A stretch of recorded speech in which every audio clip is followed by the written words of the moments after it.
so super spiritual to be godly, and that we should not allow ourselves to be anesthetized or hypnotized by Scripture to the place where we stop thinking. As a man thinks, so is he. Not as a man worships. As a man thinks, so is he or she. And I really believe that out of the 4 or 5 years that we've been doing the Well Experience, that was the most impactful session that I could have recalled in recent memory. So last year we did something. So now we're getting ready to get a little ratchet, okay? I'm just going to tell you now.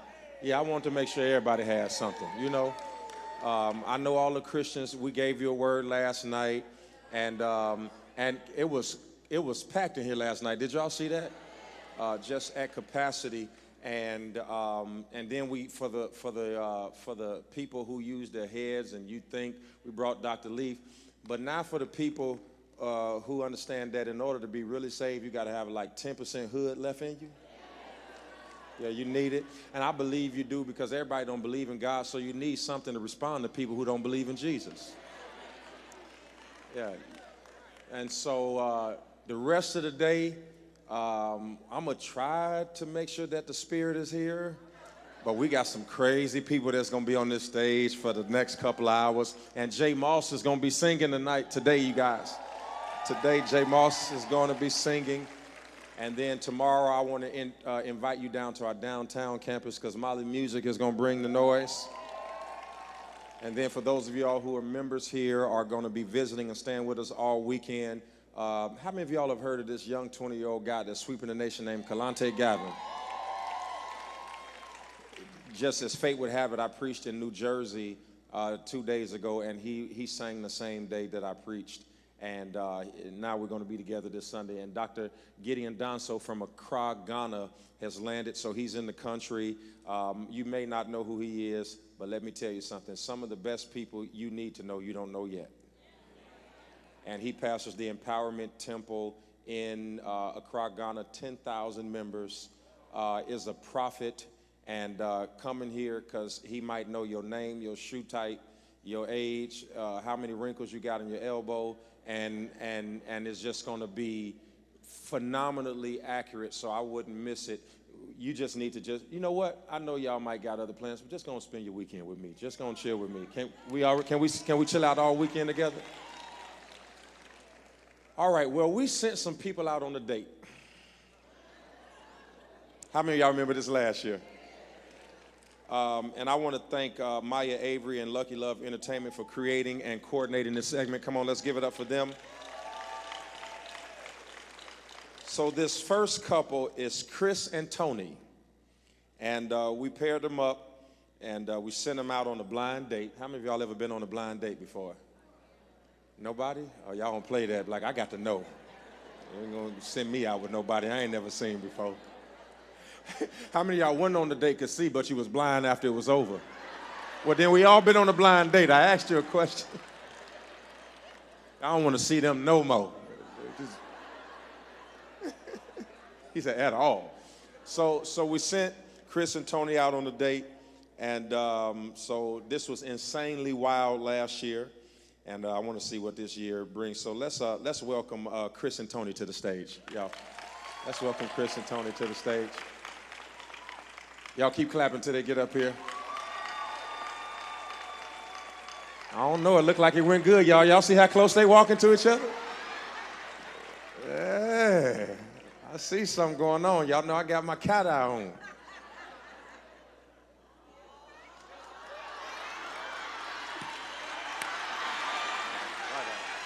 on. That's showing enough for right on. Okay. Look like the date went good, huh, y'all? What y'all thinking? All right, so Chris, tell us about your experience. How was it? I definitely felt underdressed like I do today. I mean, look at it. Okay, keep talking. You felt underdressed? I did. Okay. I had a good time. We had a great time. Okay, what do you think? What do you think? How was it?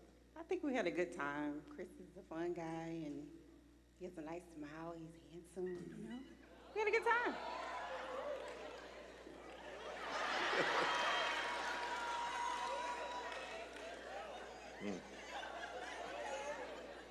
Well, what was your initial thought about Tony when you saw it? Beautiful, for sure.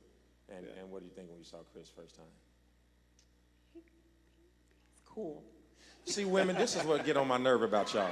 Let me just say this to y'all right now. Y'all always try to act like y'all wasn't in love at first. Y'all always trying to act like, you know, I just learned to take my time and, you know, he was cool. Y'all be knowing. Y'all need to stop because let me tell you about a man, we need to know. We need to know. We need to know quick, fast, and in a hurry. So while you sitting up here talking about I ain't gonna let him know too much too fast might help it last. You better let us know. All the fellas make some noise if I'm talking good. I'll let your boy. He knows, Pastor Keion. What y'all eat? Nachos. Nachos? Right. Fries and nachos. See, this is what's gonna happen the rest of your life. They're gonna correct you. You just get used to it. Yeah. Good. All right. Well, I think did we record some of it, y'all? Okay, we recorded some of it, so we're gonna show y'all kind of what happened on the date. Can we pull up the video? Hey, Chris. Hey, I'm Tony. Good to meet you. Your husband, my family. No. How you doing? Great, how are you? Good. Let's go. Ooh, I got you a size 8, I guess. So, nice. Do you know how to go? You know how to go?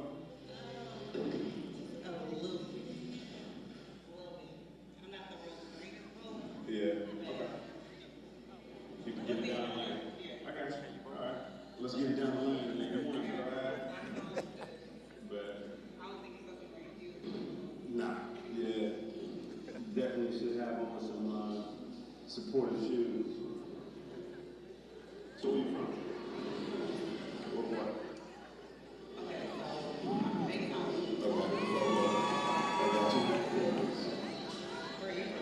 Northeast, like Mason, Tidwell area. So what's going on with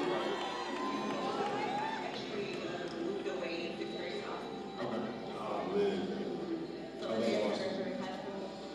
Just took off. Nice. Really? Huh. Would you like a drink?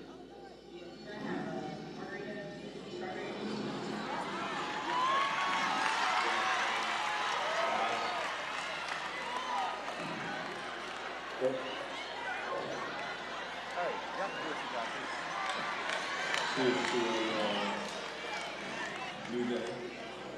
I always say one time for the day. One time for the day. And a blind day. Yeah. This is actually my first blind day. It is. Were you nervous? For sure, yeah. Yeah, anxiety is a big day for a lot of people, for sure. Yeah. Well, let's ball. Let's do that. So what name should I put you on? You got like an alias you want to be on there? My actual name is Tony. Antonia. Okay. Shit. Alright. What do you think we get next?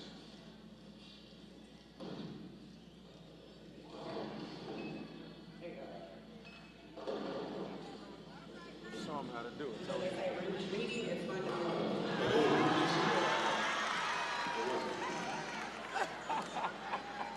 You just guessed that. That's what that was. Okay. So that means I'm done. Jesus. Already? That wasn't well done. Nah, I was done. All right, so let's see what you got on these lanes. Let's see what you got on these lanes. Oh, Lord.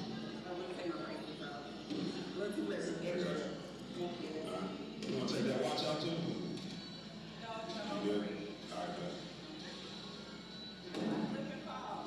I got you. I'm going to come running down. I'm going to fall with you.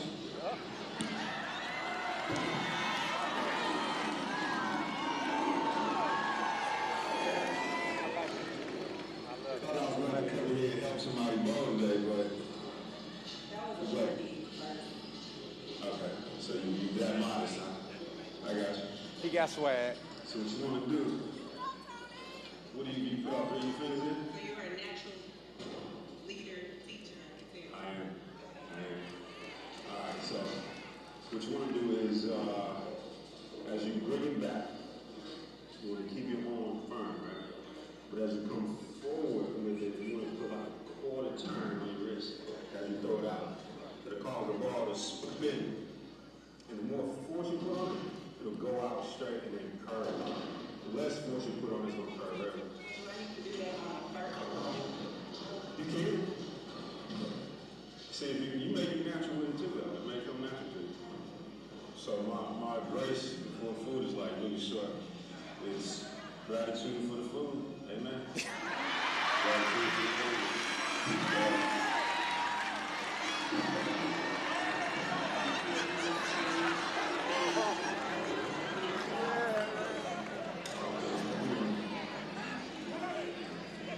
I can be nonchalant at times.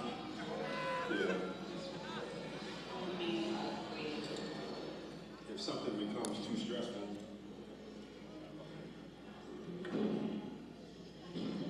yeah, I'll drop it. I'll let it go. Say it again. You want to cut it off? But that's only to get out of my way and allow things to, You don't even know work what's as in it it, though. should. It's kind of like a defense mechanism too. Is it almost over today? Okay. What about you?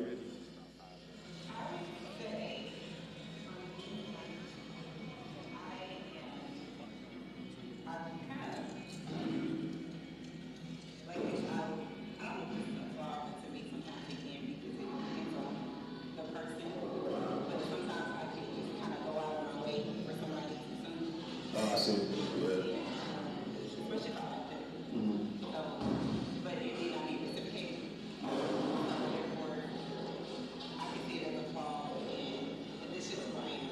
Yeah. I can see that. I see it a lot for women. And I think that's just that nurturing nature. Was I got to get to a meeting, so it's got to get meeting.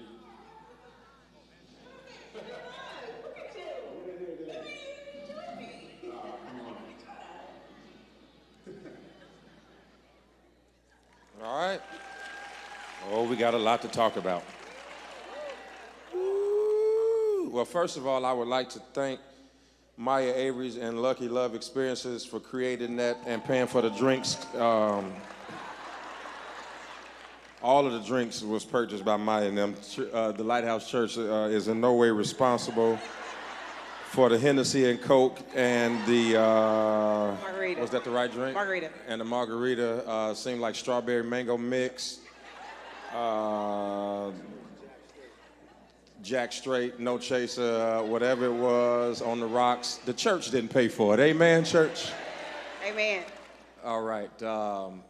Wow. So, yeah. Y'all kind of tell us what's going on, because we inquiring minds want to know. Like, we kind of saw some flirtation, but then you had to go to a meeting, and some of the women didn't like that about the meeting. They was like, what meeting? What's more important than what we doing, right? So kind of help us understand, so that, because last year they mobbed the dude up here. So I'm going to protect you this year. So, Okay. so I tell got us you, what's Chris. going on. I got you. Talk to him.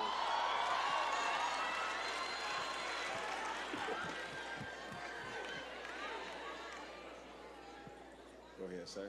What was the question again? Ooh, you know she fine when you make you forget what I just said.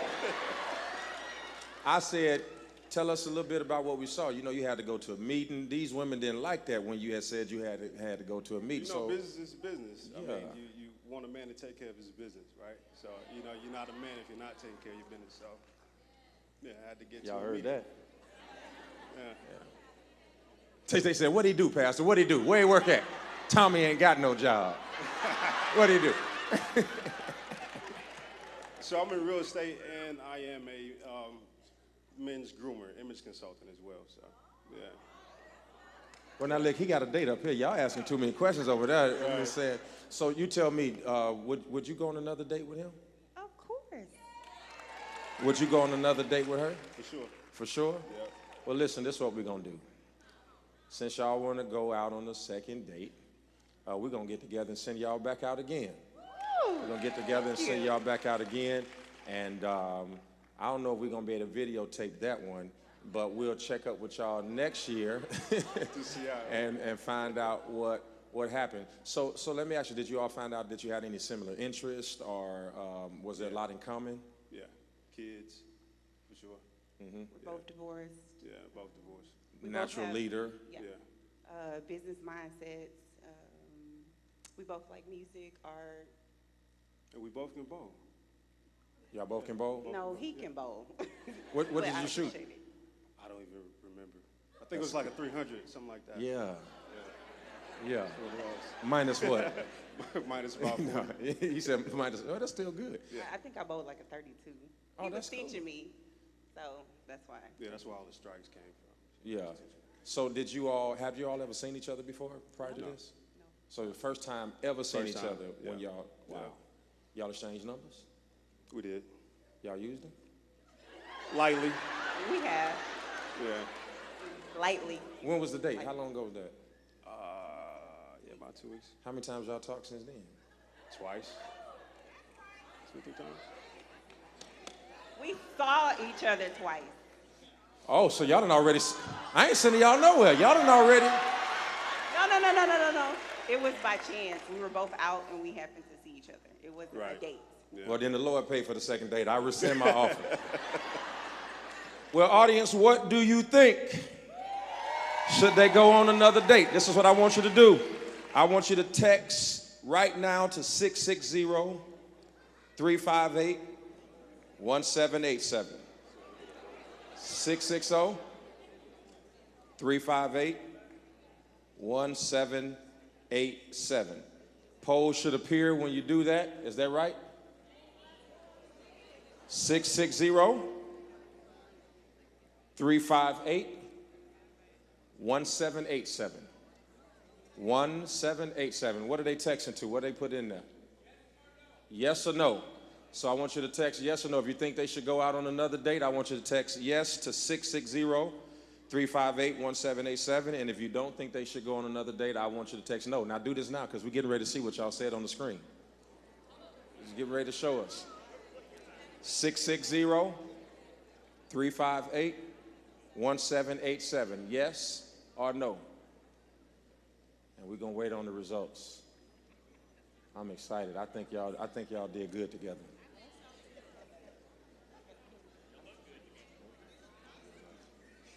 Yeah, y'all look nice together. Thank you. Come. How come we can't do it individually? I want to do it this way. Okay. Well, we'll show you all the results later. We'll show you all the results later. So I want to thank Chris and Tony. Y'all, let's give them a hand. Let's give them a hand. We sent another couple out, Derek and Rochelle, and they went out on a date too. So let's welcome them to the stage, y'all. Let's welcome them to the stage. And y'all keep giving it up till they come out.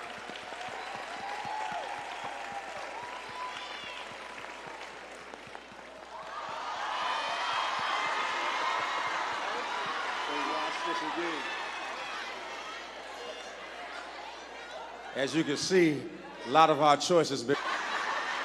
I work 9 to 5, Monday through Friday, on Sundays from 9 to 1:30. How y'all doing? Wonderful. Y'all smiling and stuff? You know, I just been getting blessed at this conference because I'm changing the way my mind and my brain think. Hello, ladies.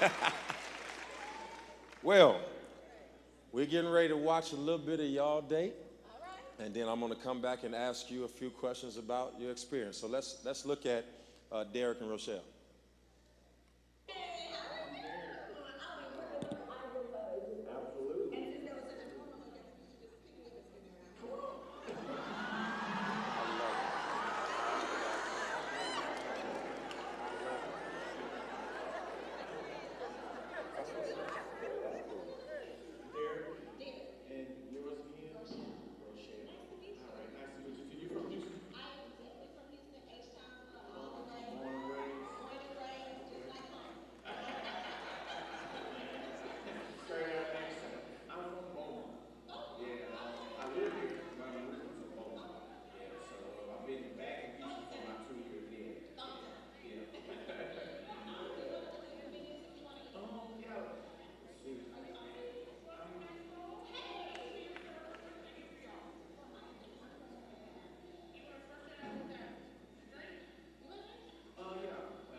That's right. We want you here to kick the ball. I forgot.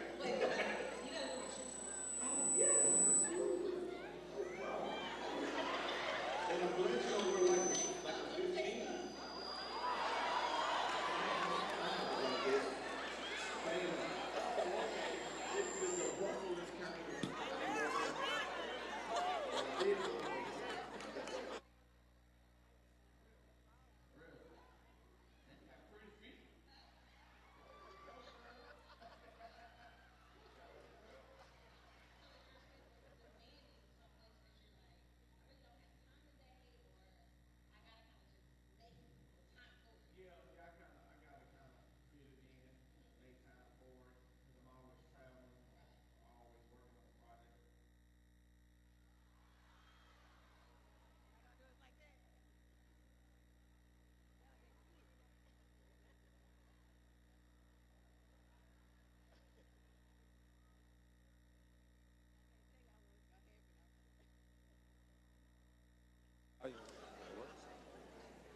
Aaron. Aaron. Testing, 1, 2. All right. So I guess we don't have, I guess the Lord didn't want us to, because the way y'all was going, I don't think we even really wanted to know what else was going on. I mean, y'all done seen each other's feet already. I didn't see you. No.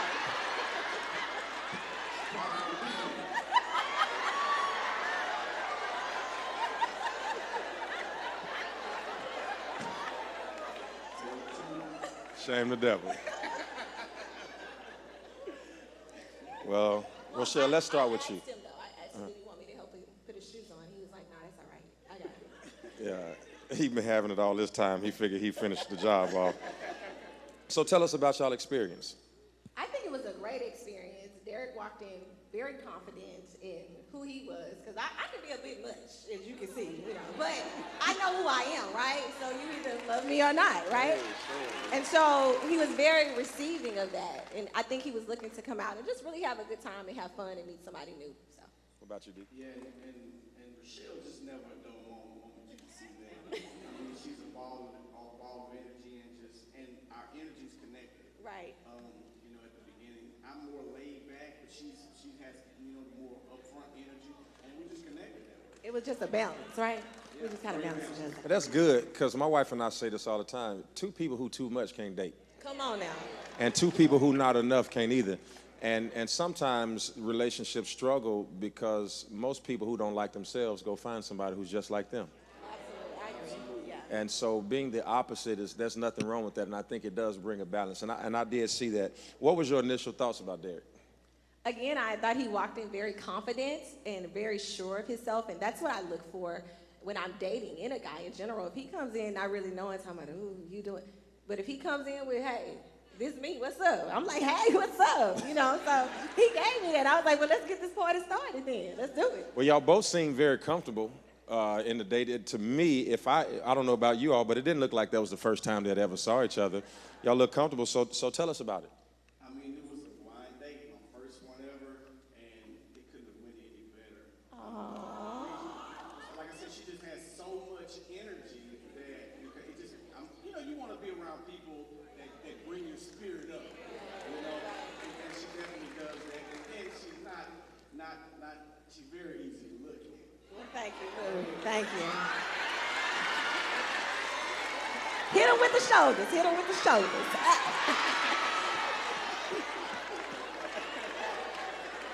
I'm sorry, it's too much. Okay. It's your show. We just here. Would you all consider a second date? Absolutely. What? But see, this what happened was, I gave him my phone number, though. He didn't use it.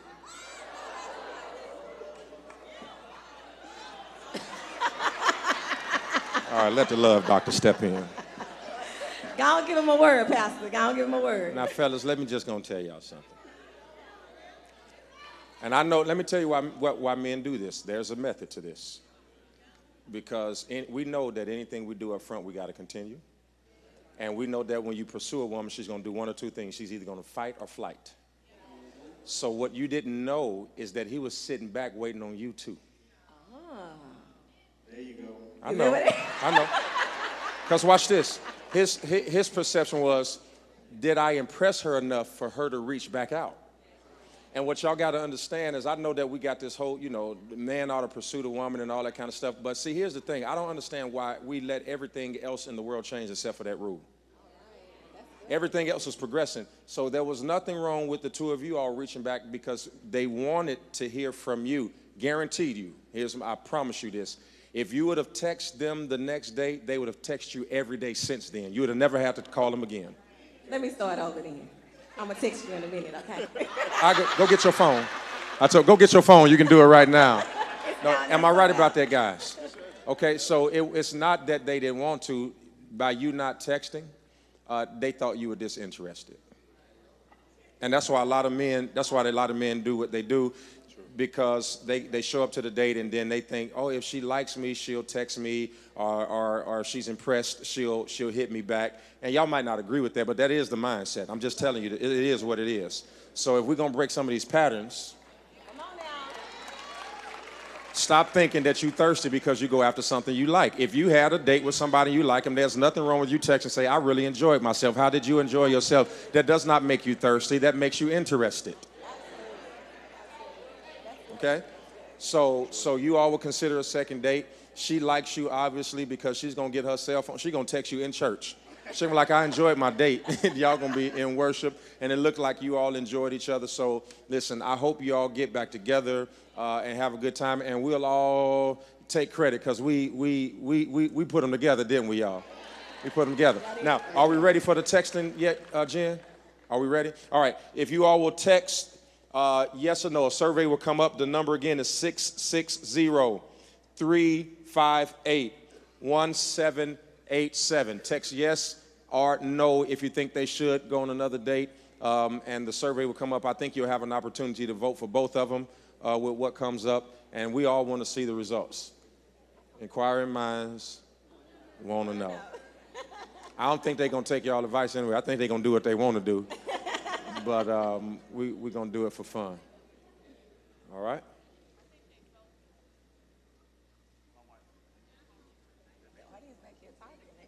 Yeah, it's this section right here, ain't it? They just doing a whole lot. They throwing the boat out. Yeah. All right.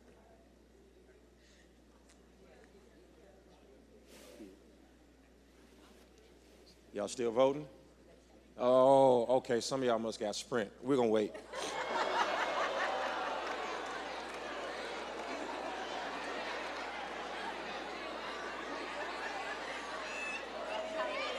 Because if you got AT&T, it already went through.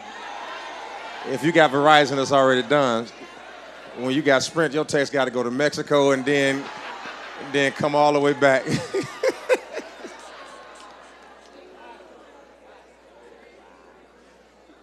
And if you got Cricket, it life would never happen. All right. We ready?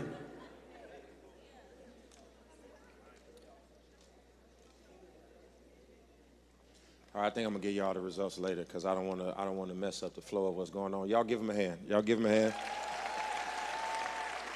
So we're gonna see how they exit the stage. That'll show us what we expect. And so y'all can go ahead and go off, and we're gonna watch how y'all walk off and see what happens. We're gonna see.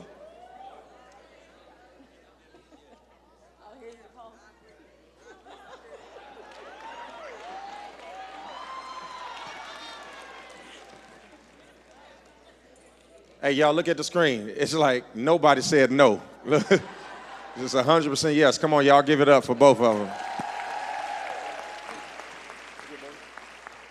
All right, well, if you are interested in us sending you on the date for next year, Maya, where you at? Go up to her and let her know I'm interested somewhere, and they'll interview you and see if you'll be ready for next year's Lighthouse Connection.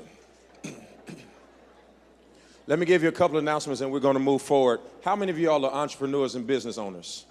Any entrepreneurs? All business owners, make some noise. All right.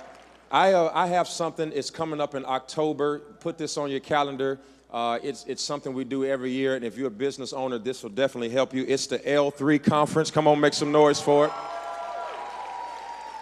Leadership, Lifestyle, and Learning Conference. It is October 18th and 19th. Put that on your schedule, October 18th and 19th. You don't want to miss this life-changing event.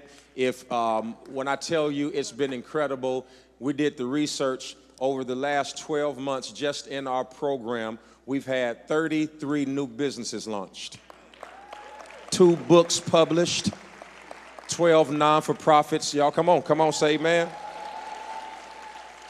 And I want to show you how being saved and making some money and being wealthy is not against God. And that there is a way that you can do both and still maintain your integrity as it relates to Christ. And so I want you to go to l3conference.global. Register today at l3conference.global, l3conference.global, and you can register there. It'll be here in Houston, downtown. Okay, it's going to be here in Houston. You won't have to travel anywhere. It'll be downtown. We're signifying or shoring up those 2 hotels that we're going back and forth with right now, but you'll be downtown Houston, that's for sure. And it'll be the 18th and 19th, and we're going to have a great time. How many of y'all are interested? All right, so go check it out. I guarantee you it'll change your life. Also, I want to tell you that we're also already planning for the Well Experience 2020. Now, I'm wondering if y'all want to go and do it on the destination.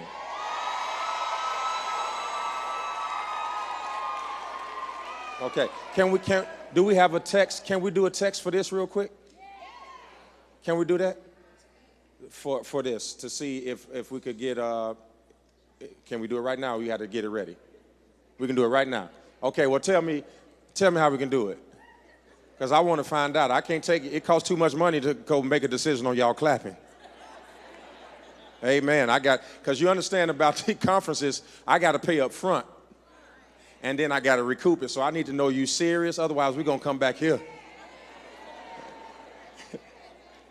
So how would y'all like to go to Mexico or stand up if you want to go on a destination? It ain't got to be Mexico. It could be anywhere. We can do. Shout some places out at me. Where y'all want to go? Cancun. Who said Cancun? Who? Margarita.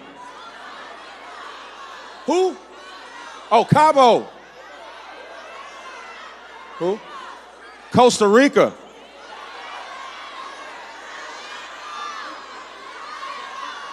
Jamaica. Yeah, man. Yeah. They got free cigarettes over there.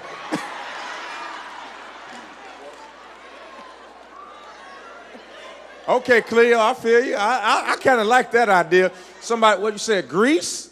Oh, we ain't got that kind of money now. Listen, it's going to be 5 of us over there time I swing low. It ain't going to be enough people that can get over there. 2. Who? What about a cruise? Uh-oh. All right, hold on. If you say cruise, say yeah. If you say no cruise, say no. Okay. All right, let's do this. Are we ready?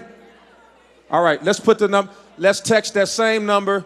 Should we do a destination well experience? 1 for yes, 2 for no, or yes or no, or whatever it is. If the 1 don't go through, type yes. If the 2 don't go through, type, uh-oh, it's moving. Uh-oh, it's moving. Uh-oh. Should we do a destination? Keep texting. All right, it's coming, it's coming. Looking like the eyes is having it. It's going back and forth.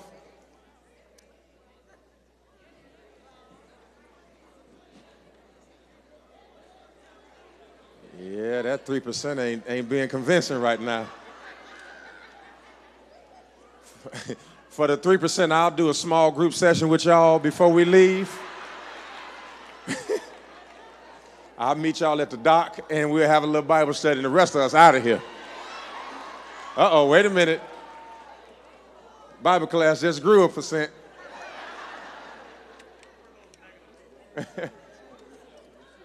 Well, I know y'all texting, but it looked like we got to go somewhere. Now, listen, people of color, look, you have to understand. You have to understand that this will cost me $300,000 or $400,000 before you ever do anything. Now, if I go out here and I get all of these rooms and y'all don't come, I'm coming to all y'all house, one by one, and I'm gonna break enough stuff to get myself paid back. If y'all ain't for real, leave me alone. Don't play with my emotions. But if I go to Costa Rica or to Jamaica, and will I see y'all fill up the planes? We're going to have a phone party. We're going to bring our bikinis and bathing suits. We ain't going to get over there and act like we don't know nothing. Come on. I'm going to start lifting weights now. I'm going to show up talking about, y'all ready? All right. I'm going to go after it. Let's do it. Let's do it. Stand up if you got my back.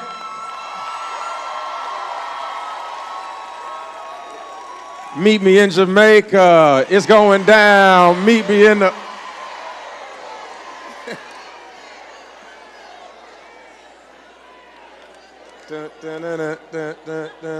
Oh.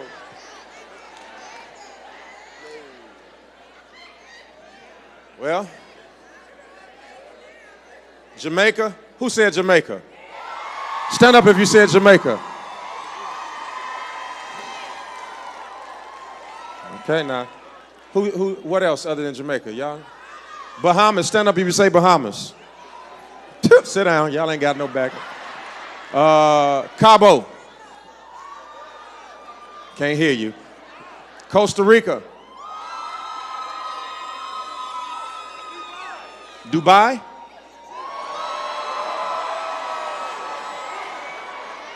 You don't want Dubai. Some of y'all don't dress well, and they're going to have you in jail over there. We need to go somewhere where we can get back home.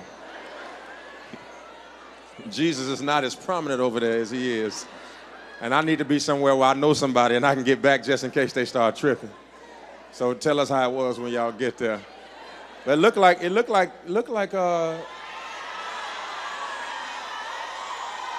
Jamaica.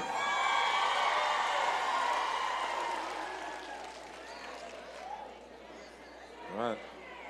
What you say? Jerk chicken? Oh, they got that over there in Uptown, right around the... No. All right. Well, today, guys, look like so Jen, let's start looking at some stuff in Jamaica.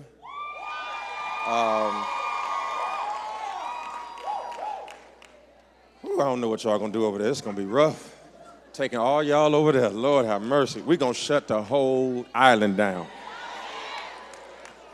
Some of y'all have been over there so much you already know where to go, so all we're gonna do is ask your advice when we get over there. So we're gonna have a good time. Today we've gathered a group of men together to be a part of a men's empowerment panel. So we're gonna let the men go first, and then we're gonna bring the ladies up after that. These men, they represent perspectives and insight and relational wisdom, ideas that we're gonna talk about on today. And then we're gonna have our ladies to come up to finish it off. So I want you to welcome to the stage entrepreneurs. It's Derek McGriff, Christopher Mukes. Come on, clap, clap, clap, clap, clap.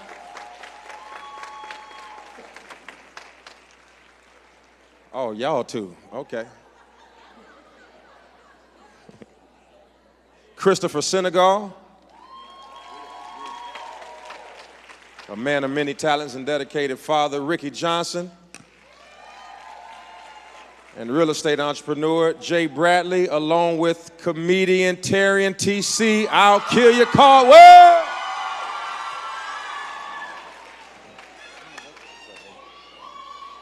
Come on, y'all, give it up. Y'all know who this is, right? It's not on here. Ross. Curran Ross, come on out, come on out. They ain't put you on my card, man. I'm sorry, man. I ain't hurt by it, but y'all not gonna don't cheer me? Y'all give it up for...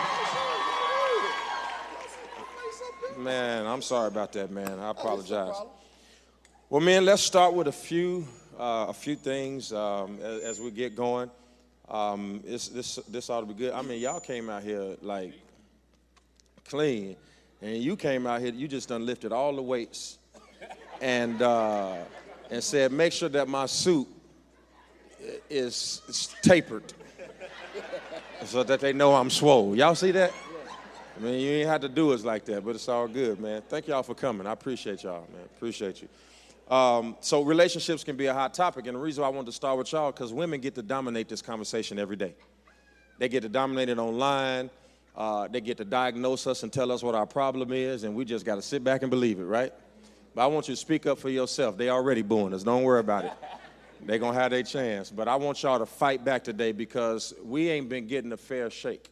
Let me tell you something. Hush. I was looking at something, and I know it might be a little controversial, but I bring it up. I wish I knew Cuba Gooding, because what I saw on that tape is ridiculous. I don't think that you should be able to berate and besmirch a man's character off of an assumption, and I think they need to start doing something about people who come out and make these proclamations, and then we find out that it is not an actual. He's sitting with his woman, and she says, or maybe she did feel that he touched her inappropriate, but since when did sexual assault get downgraded to such a thing? And I think that we need to talk about it, or a presidential a nominee or a contender in Joe Biden, who has been doing things the same way for all of these years, who in no wise intended to be. So we've got a lot to talk about, and in this Me Too movement environment, it puts a lot of us at risk and in fear. But the same is not true, because a woman can come and touch you anywhere, and if you said, she touched me wrong, and you tried to file a suit, they laugh at you. They laugh at you. So we got a lot to talk about, and so relationships are hot topics these days, and less men, according to data, are interested in the process of dating. And I want to start off with that first question. How many of you all have been frustrated just with the dating process over the last few years? We'll start down there with you, D. Talk about it. Well, I think dating in today's society is definitely difficult because of social media. The first thing everybody wants to do is take a selfie and announce to the world that we're a couple, and we probably not a couple yet. You know, and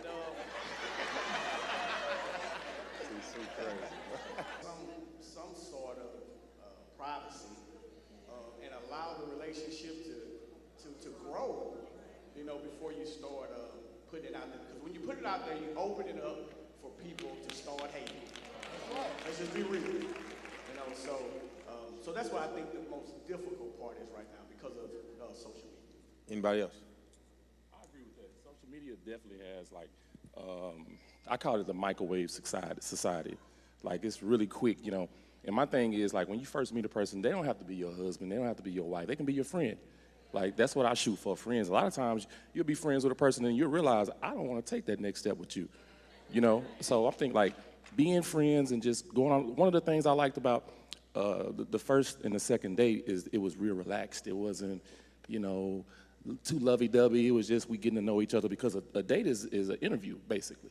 Just a relaxed interview with two people trying to get to know each other. And I think we just keep it simple like that. You know, you'll never lose. Friendship, you'll never lose. Yep. Dating is confusing.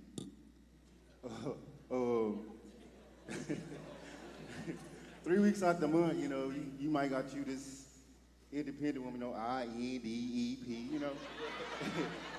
And then that 1 week out the month, she wants you to be Superman, you know. It's just confusing, bro. They be all over the place, you know what I mean? I think first dates are like a big investment for a guy, and a woman doesn't realize that. So everybody expects this, that everybody want to go to Mastro's for the first date. You know, the expectations are a lot higher. Yeah. I personally didn't even know people were still dating. I thought people were just hooking up. That's what I've heard out there. That's what I've seen out there. Is most people aren't even dating. They're hooking up, and And then they even calling premarital sex dating. From what I know, God said we're supposed to wait, but that's none of my business.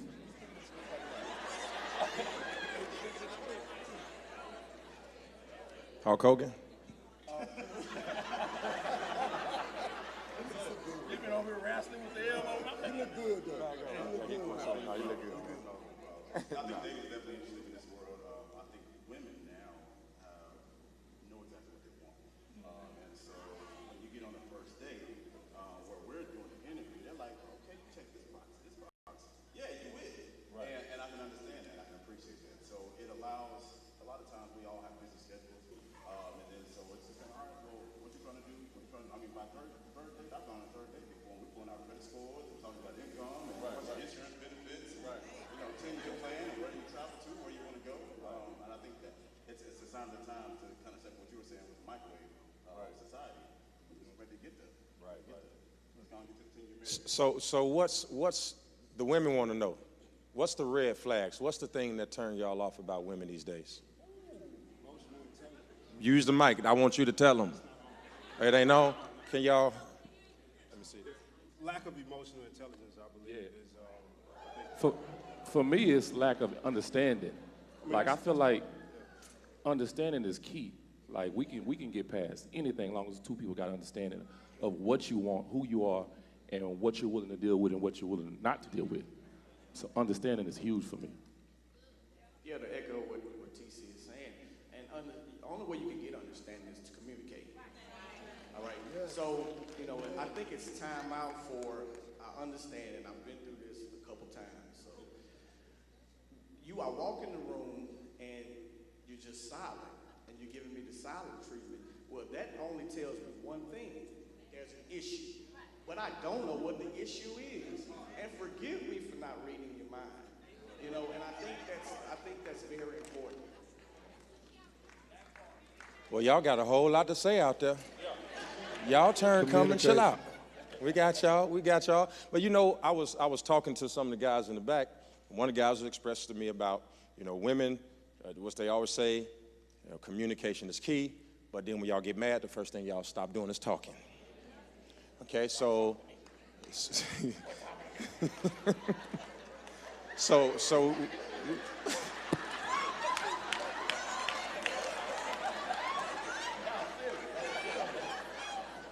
see, I see who y'all follow on Instagram. But so isn't that confusing, guys? Like, talk to me. Then you get mad, don't talk to me. Is that we talked about mixed signals, so y'all talk about that. I think it has to do with what you said at the beginning. You have to establish a friendship. It's kind of, when you get down to conflict and relationship, it's either friend or foe, right? So if I know that you're my friend, then I'm going to talk to you a certain kind of way, right? Rather than, all right, well, dukes up, let's get it going, whether it be, of course, it's going to be emotionally or as far as verbally. But if you have a friendship, you kind of skip past some of that because my friend's not going to hurt. So if your next thing is, okay, that person perturbed me, all right, is that friend or foe? Oh, that's my friend. All right, cool, I'm going to talk to my friend. And then we roll down from there. And then we can have a whole dialogue. I believe we can go back to that communication thing. But we're all basically saying the same things. But my biggest thing is I don't believe that most men and women, and especially women, don't know what they want. So he's saying they say what they want, but they do something different.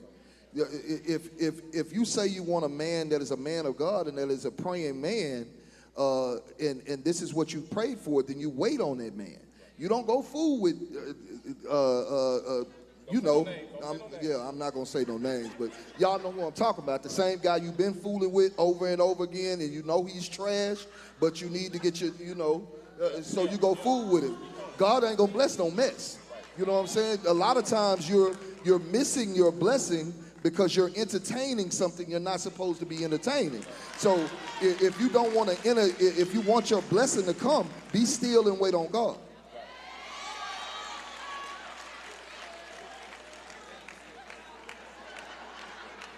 Anybody else? I mean, it's true, and it's true both ways. It's true both ways. I think that The biggest problem in relationships today is that whenever there is an issue, the conversation typically surrounds who is right as opposed to what is right. And we spend all of our times jockeying for who is correct and who has the most knowledge about a situation or circumstance. And so you end up fighting over perspectives. You end up fighting over perspectives. But the problem is that we get with people because of who they are. And then we spend the rest of our lives trying to change them into who we want them to be. Nobody's going to be comfortable being with you if they have to become somebody other than the person you met. So like the young lady that's up there, if she's too much, don't date her for 6 months. Meet her children, meet her mama, and then break up with her because she's too much. And vice versa.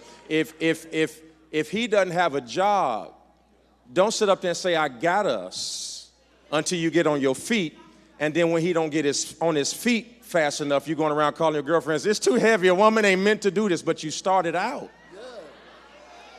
So I say this to women all the time. If you don't cook, don't be trying to impress nobody with no meals. If you don't clean up your house the first time he come over there. Let him walk in there with your rollers in the sink and toothpaste splatter all on the chrome. Let him see it so he can walk in and be like, I'm not, because you're not going to keep it up. And when you don't keep it up, it's going to frustrate that person. And so what ends up happening is a lot of us, the reason why our relationships suffer is because we date representatives and then marry real people. The representative, after the wedding, they are checking out of the hotel and they're going back home, and the real person is going to stand up, and you're going to have to deal with that. And the other thing I would tell you is never marry a person that you can live with. Marry somebody you can't live without. Just because y'all can get along, and just because y'all both like the 5 heartbeats, and because both of y'all like certain music, and that ain't no reason to get married. You have to have a vision. And both of you all have to be components within that vision. And then both of you all have to understand that there'll be moments of absence from each other in that vision. And then you have to go along the track of making that vision become a reality and understand. This is what an old woman told me, and I've said it 1,000 times, I'm going to say it again. She was married 72 years to the same man. And I asked her, I said, how in the world did she do it? And women, you should write this down. She says, he was 9 different men, and I just learned to love every one of them. She says he was 9 different men, and I just learned to love every one of them. And that person you're with, there are going to be 9 different people before you hit the tomb.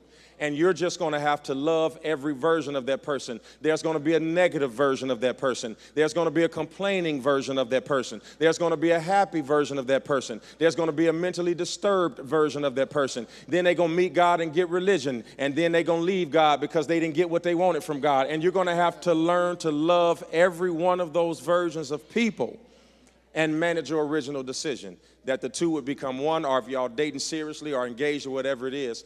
But I think that from the premise of loving somebody for who they are and not because you want them to be something, I think if you started there, you would get more traction out of the relationship. The other thing I would say, and I'm going to ask the other question, is I think sometimes you have too many expectations too fast. Now, it's different because, like he said, a woman has the ability. Now, she ain't going to tell you that she likes you up front. A woman can like you and look at you like she can't stand you. Oh, yes, they can. Listen, a woman can, that's why you went on the date and she didn't call you for 2 weeks, but said, right here, I'm gonna go get my phone and text you before church is over. She liked you the whole time. She's been wondering why you haven't texted her. Check your phone. Check your phone. Did she text you? You ain't got it. Where's she at? Rochelle, where you at? Oh, you got Sprint? Oh, she's taking her phone out right now. You should have it in the next few minutes. I think she texted the screen and forgot it was you. Yeah, I got her busy. But a woman can like you. A woman can like you and tell everybody she don't like you. A woman can like you and be in a room where other people know you and pretend like she don't like you. Men can't do that. No, you can't. When a man like a woman, you gonna know it, and he gonna get close to her friends, so when she stop answering the phone, he can call them. Amen. This is true. Like, I ain't heard from your girl lately. She all right? You know, I just want to make sure she's safe. You know, we always come with the safety card. Just want to make sure she good. You know what I mean?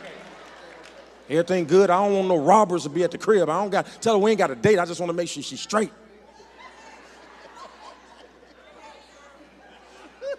And both are games. Break the pattern. If you like a person, just go on and say, I like you. And if you don't, I don't. And be done with it. But playing games and then getting mad because people are missing pieces ain't nothing worse than pulling out Monopoly and not having 2 dice.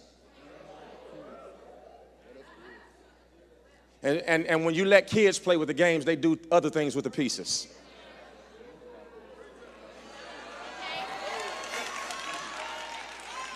Can I get an amen? And when you mess with kids, I'm not talking about age, I'm talking about a mentality. When you let me say this now. Do y'all remember the story with the woman in the Bible with the issue of blood? She had been sick for 12 years. Y'all remember that? If you go back and read that whole chapter, Jesus is healing people all chapter. And what you find out is that he was actually going to raise up a dead girl who was the daughter of a rich man named Jairus. That was his original intent. The woman, on his way to do his job, pressed through the crowd and said, if I could just touch the hem of his garment, I know I will be made whole. Now watch this. His original intent was to go raise up the girl, but on the way watch this, he stops and heals the woman. Now his original intent is to go get the girl. She's sick. He doesn't go get the girl. She actually ends up dying.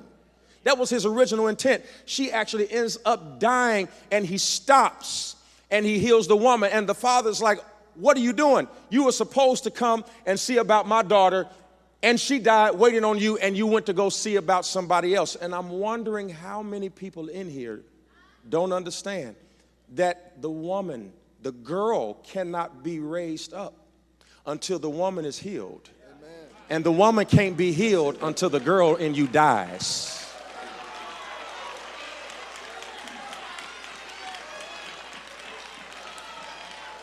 You cannot date somebody and letting the 12-year-old you make all the decisions.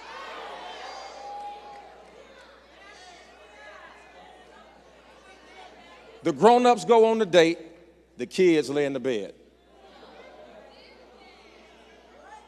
You got to say it again.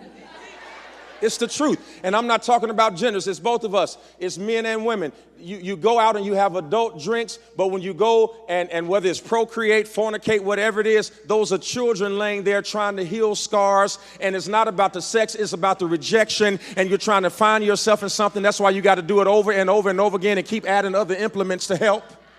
Amen. Amen. Oh, so y'all, okay. Preach. Go ahead. I'll be back. Go ahead. So you gonna act like you don't have something at the house. What? That got to be plugged up and charged Hallelujah. to help you. Oh, so By a show of hands. Oh, so y'all some liars. You not only nasty, you lie. Okay, I got it. It's cool. It's all right. I thought y'all was at the well experience. Somebody should have told you this is how it goes here. Be who you say you are. Be who you say you are. So guys, help, because they're going to be doing, listen, when the women get up here, trust me, they're going to be shouting and she ready and doing all that kind of stuff. So it's all right. We up in the uphill battle. We're going to fight. Fellas, you better help these. Come on now. I know it's on but 12 of y'all, but come on. Boy, they're going to jump y'all after this. This little road, they're going to jump y'all. They're going to get y'all. What does a first impression count for when meeting a woman? What strikes you immediately at the first conversation? So they'll know. What's the first thing you're looking for when you see them? Smile, eye contact. Man, you're so perfect. I like confident. Oh, is she your friend? You got to have a conversation. No, we got to get on that friend level. Smile. Man, no. Now, I'm attracted to her. making us look bad up here. If she's confident. Like Confidence. Confidence does it for me. Confidence. What you say, bro? First thing you're looking for. I would agree with that. Confidence is everything. And for me personally, and I'm probably going to get slandered for this, and I don't care. For me personally, I don't like makeup and fake hair. Okay. Oh, yeah. That man got a right to like what he want. He like what he want. I ain't If gonna ride with if him. you tell me keep it real, I'm real, and I watch you snatch off your eyelashes.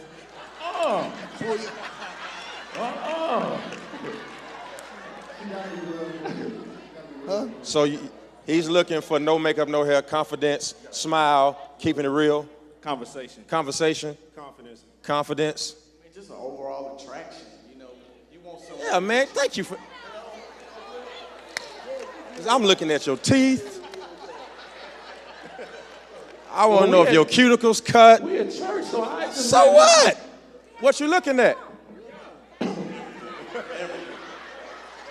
Tell the truth, TC. TC. They be fine, man. She got to be fine. And that comes with confidence. Like, Yeah. like, not so much of how much you weigh or how tall or short you are. Like how you know you carry yourself and you display your worth that you know about yourself. So that's my thing. It's not so much as the height, shape, or that got a little something to do with it too. Don't get it.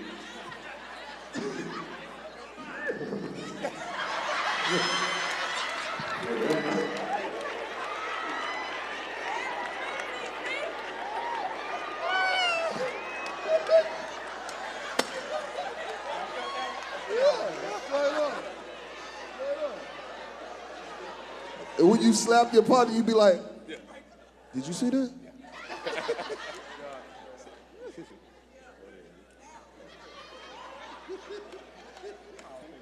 Go ahead, Chris. Confidence, though. Confidence. Intellect. Also look for emotional intelligence. Emotional intelligence, I said it earlier, but that's a big thing, I think, with a lot of us African Americans in America, man. We didn't have that. We wasn't groomed from that, a lot of us. So we have to search. We're searching through each other. We're finding the answers through each other. Where I should grow at, where I should fall back at. Emotional intelligence is something. Do y'all believe that men have commitment issues? Yeah. He asked I'm gonna us. cancel y'all section. He asked Y'all. us. So women, if men have commitment issues, holler at me. Do women have commitment issues? You said no? How many of y'all say no? Women don't. Okay. Oh, they telling the truth now. Yeah, this is a truthful crowd. They gonna be real. So do y'all think that we got commitment issues? For sure. Yeah. Absolutely. Why? I think that when it comes, excuse me, Chris, but I think that when it comes down to knowing someone, for instance, your image of that person is going to change from day one to day 100. So we may think that during the course of the relationship or the growing relationship that we actually know that person, but then we get to a point that we're like, okay, well, somebody thinks they're committed during that time.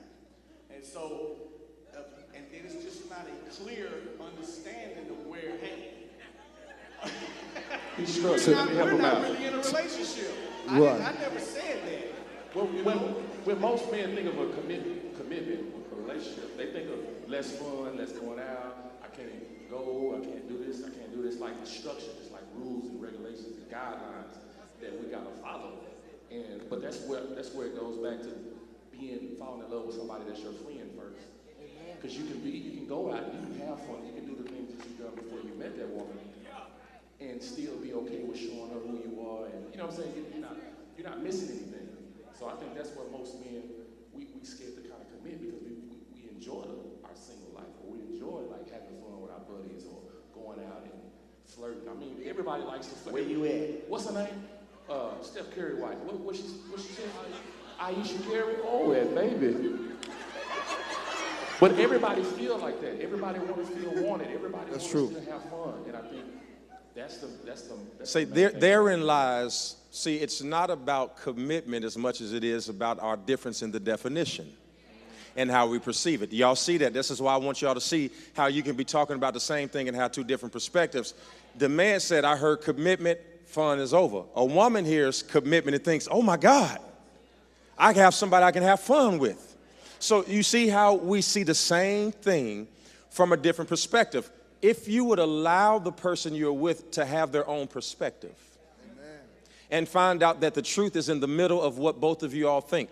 I remember my wife and I said this. Our job was not to mimic what our parents did. Our job was to create something new. And what fun looked like for us, and how we wanted to raise our children, and how we wanted to do our decor in our home. And just because our parents had a traditional decorum doesn't mean that we can't have a contemporary or whatever it is. You can do different things. I think that most people have problems with commitment, not because they're afraid of the companionship of the opposite sex. I think that most people don't have good relationships with other people because they don't have good relationships with themselves. Amen. And I think that we all are in here really suffering from a self-deprivation, that we're operating from a deficit as it relates to self, that if you believed in your heart that you were a good person, you wouldn't be distraught if somebody told you you were not.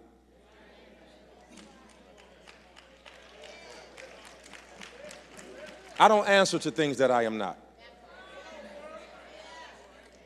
I don't answer to things that I'm not. So you can say whatever you want about me. People say it all the time. And they box you in. Oh, preachers preach for money. That can't be true because I did it for the first 20 years without none.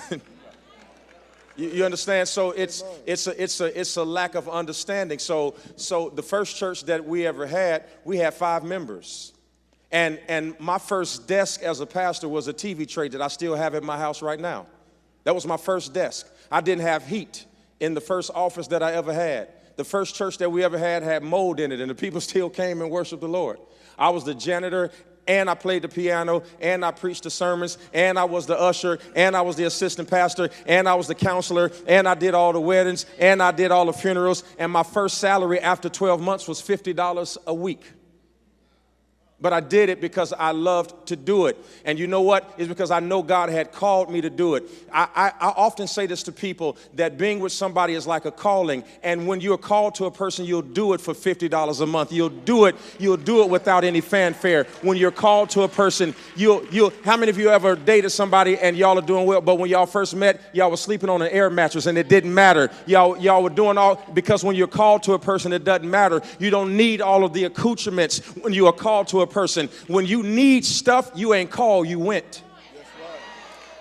Y'all go together. You see what I'm saying? Y'all go together. And so you need so much stuff. And every time you get tired of going together, then that person has to do something else to make you still want to go with them.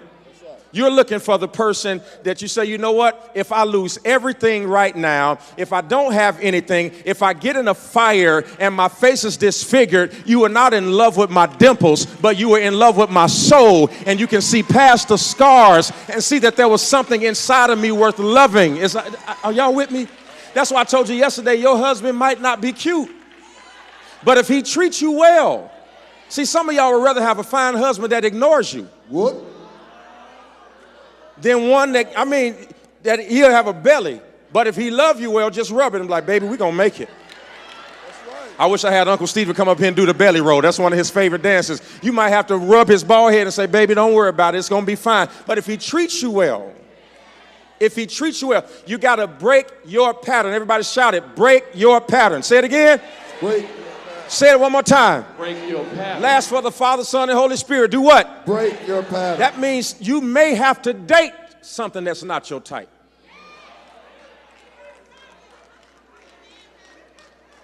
So I know y'all can't get that, but your type ain't worked yet. You keep getting your type, and it's over. And just because it lasted 15 years doesn't mean it was of God. It just meant that you had enough benefit to be quiet. Word. Break your pattern. Break your pattern. You like church guys? You might want to find one that's a little rough. That's my sister. You better stop. You got to bring them all the way through me. Or you might have a roughneck type. You might need to find a guy that dressed like this and say all the right stuff. Make me sick. Get on my nerve. This joker right here, man. No, I'm just.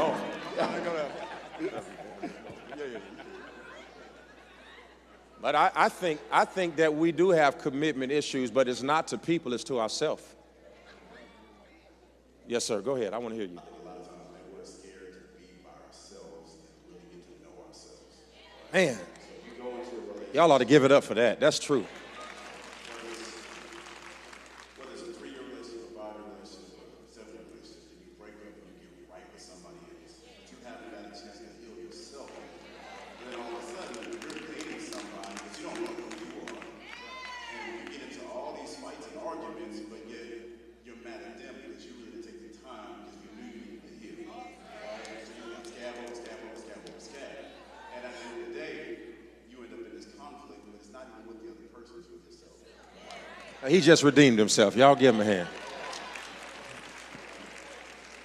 Personally, I went through a divorce, and it was an amazing experience for me because I had a chance to learn who I was. Right?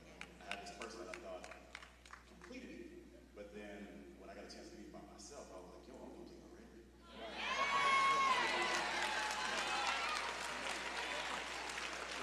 That's what's up. Yeah. What are men looking for in a relationship?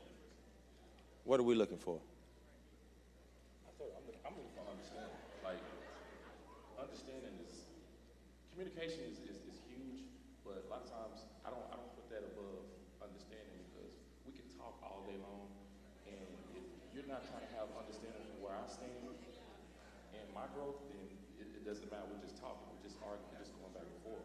So like my thing is somebody that can understand who I am and what I need, and I have understanding for what they need. If we can go somewhere. So understanding is huge. That's called empathy. Unfortunately, a lot of people in this world, they don't know how to empathize. Explain the difference between the two. Empathize is taking yourself out of yourself and placing yourself in someone else's shoes and looking at a situation from their eyes. If you cannot do that, you truly cannot love someone. If you cannot love God, you truly cannot love yourself. So if you can't empathize how another person feels, you're going to be forever fishing and be 50 years old talking about I got a boyfriend and a girlfriend. Still sounding like you said, junior high, playing kid games. But the moment that you learn to teach yourself and ask God to help you with, hey, teach me how to empathize. Teach me how to understand, because that was the biggest thing with me, TC. When I found my wife, which I just found her, God, and I didn't find her, God sent her to me. How long you been married? Man, we only been married a month or something, man. That's what's up. When Maya came to me about this panel, Is she here? I was single. Yes, my wife is right Where over your wife there. at? Stand up. My beautiful wife right over Y'all there. give her a Hey. hand. Congratulations. My wife right there. Congrats. Yeah. I was just looking for somebody to understand me. And she took the time to do so. Our first date was at a thing called Let's Talk About It. And it was a thing that we were trying to put together because we were, as single black men, going into club. Man, I ain't trying to go to the club to find no woman. I got tired of looking at the church because everybody was playing church. That's a whole nother subject. But then, so we were like, let's just have open dialogue and conversation. That woman answered every single question right. Now, I knew her for 4 years and had been peeping her, right? Didn't say nothing, but the moment she said some of the things she said, I knew that she was who God sent for me. And I didn't take no time. It took me a month and a half to propose, and I told her, because we weren't trying to have sex before marriage passed, I told her I had 17 days. So we got married 14 days later.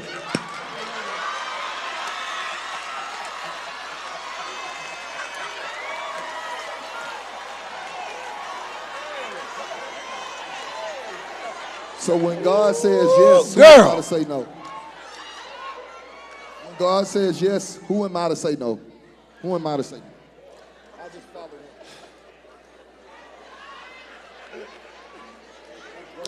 The results of this show are not typical. You cannot sue us for this. Y'all give it up for him.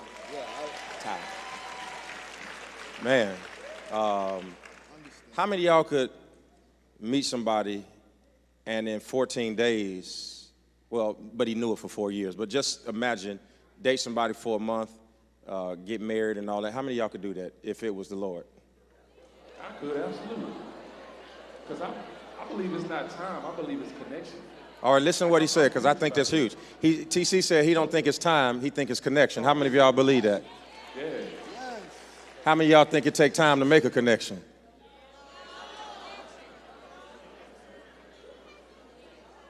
Yeah. Spiritually, mentally, emotionally. Okay. So you just got married, so you got what you're looking for. So are we struggling with commitment? What are we looking for? So you know what you got. Anybody else? What are we looking for? For me, man, like you just said, it's about a vibe, right? So if we have a certain connection and it just flows, it's like a great conversation, right?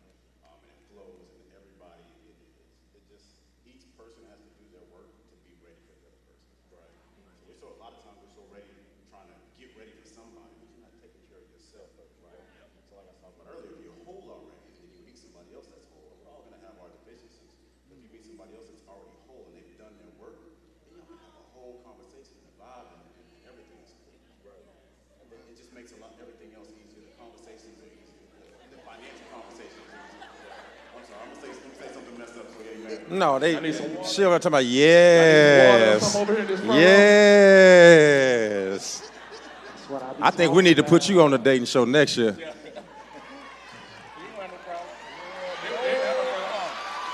Go on, do a walkthrough. Who volunteering? Sell him right now. Who volunteering? Let's go and sell him right now. Go on, take that walkthrough. Go ahead.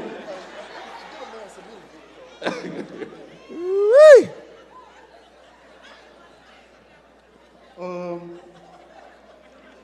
think we look for somebody that brings something to the table, you know, so you can take what you have and put it with what they have, and y'all can have something together, you know what I mean? Collaboration, some stuff together. Yeah. Carry their own way. Yeah.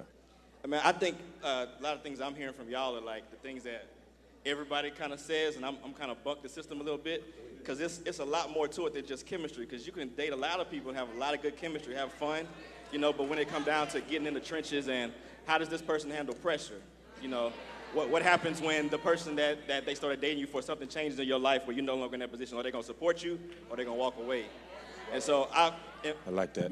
Me personally, I experience a lot of things where people kind of see that, I don't have a job, I'm an entrepreneur, and they like that until they see what it really takes. Because especially in our community, I hate to say this, but everything is about you make time for what you want to make time for.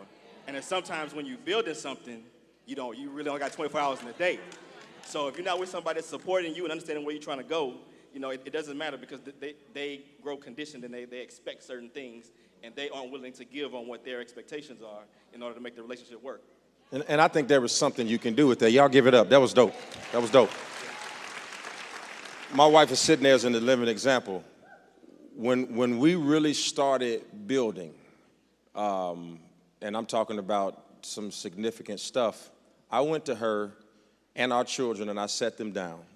That was about the time we bought this building, and I said to them, I said, I'm getting ready to go after something. I'm getting ready to go after something.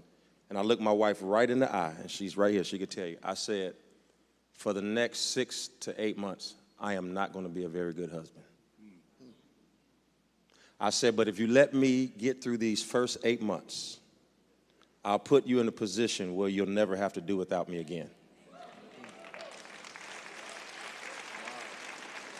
And it takes a special person. Yeah. It takes a special person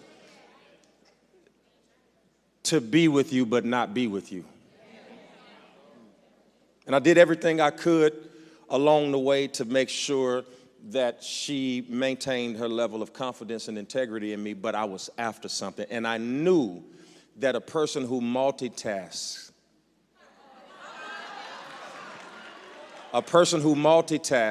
decreases their intelligence in certain areas. So there is no way that you can be a good husband and a good father and a good lover and a good brother and a good uncle all at the same time. Some of that stuff is going to suffer. So I told her, I said, will you allow me to juggle you? She says, what does that mean? I said, well, a person who juggles cannot hold anything for a long time. But if you'll just let me touch you every once in a while, I promise you I won't drop you. I won't drop you. And then when I can take some of these balls that I'm juggling out and pass them over as I'm building my infrastructure and my team, then eventually I'm going to come back to holding the main thing, and then we together are going to. Yep. And that's the strategy. So he's a builder. I saw him build. I was there when this business started. I saw him go from nothing to millions of dollars in revenue. And I saw him ascending. And now he's teaching people that I've taught. I saw him do it, but he did it single. See, what he understood is that he had a focus and that he wanted to date, but he said, you know what, I'm not even going to subject nobody to that because I won't have time for it. See, sometimes you'll be ready to date and you want to be successful. You got to make a choice.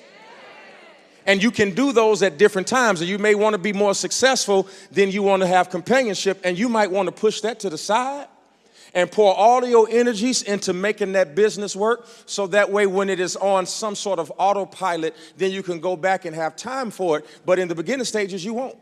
And so you got to make a decision. I'm so glad that he said that. And that doesn't devoid what any of you all said, because I'm sure they were thinking the same thing. They just said what came to the mind first. But that is a strategy that you can implement. Yeah. What about you? Well, we already know y'all two. We don't even need to talk to y'all. Y'all booed up. Got it. Y'all. No, I'm just kidding. Go ahead, man. So I have to agree with you and Chris. I'm looking for that somebody who can understand that I do have to juggle. That's what I'm looking for. I mean, you got to understand that. Yeah, I'm in that same space, building my. She said, "We right here." But listen, no, and you won't find that person. You have to talk to that person. You'd be surprised, and I said this in a counseling session the other day, and women, y'all correct me on this. You'd be surprised what a woman can understand if you talk to her about it. Now that's real, bro. That's real. Am I right, ladies? Aren't you all tired of us assuming that you don't understand and that you don't? If we would just talk to you, we'd be surprised how much you can handle. And so I love that. And with Tony, you may say to her, listen, this is what God gave me. And I told my wife this. I said, if you love me, you have to let me do this. Because if I don't accomplish my dreams, you will not like me. I will be no good for you. If I have to give up my dreams to make you happy, we might as well stop right now, because I have to go after what God gave me. Amen. But I did that in the beginning, and we have been able to maintain that over the last 11, almost 12 years. And it ain't been perfect, because let me tell you, the first 5 years of our marriage, I didn't know if we were going to make it. And I had practiced my speech to come in front of y'all and say, look, it didn't work, but she's still going to be a member here. And I'm still going to take care of her and my children. Y'all don't talk bad to her, because let me tell you something that I can't stand about men. You can't marry a woman and then y'all ain't married no more and act like she wasn't your family. I don't like that. Amen. I don't like that. If you married her and you had children with her, just because y'all ain't together no more don't mean she's the devil. You got to treat her right still.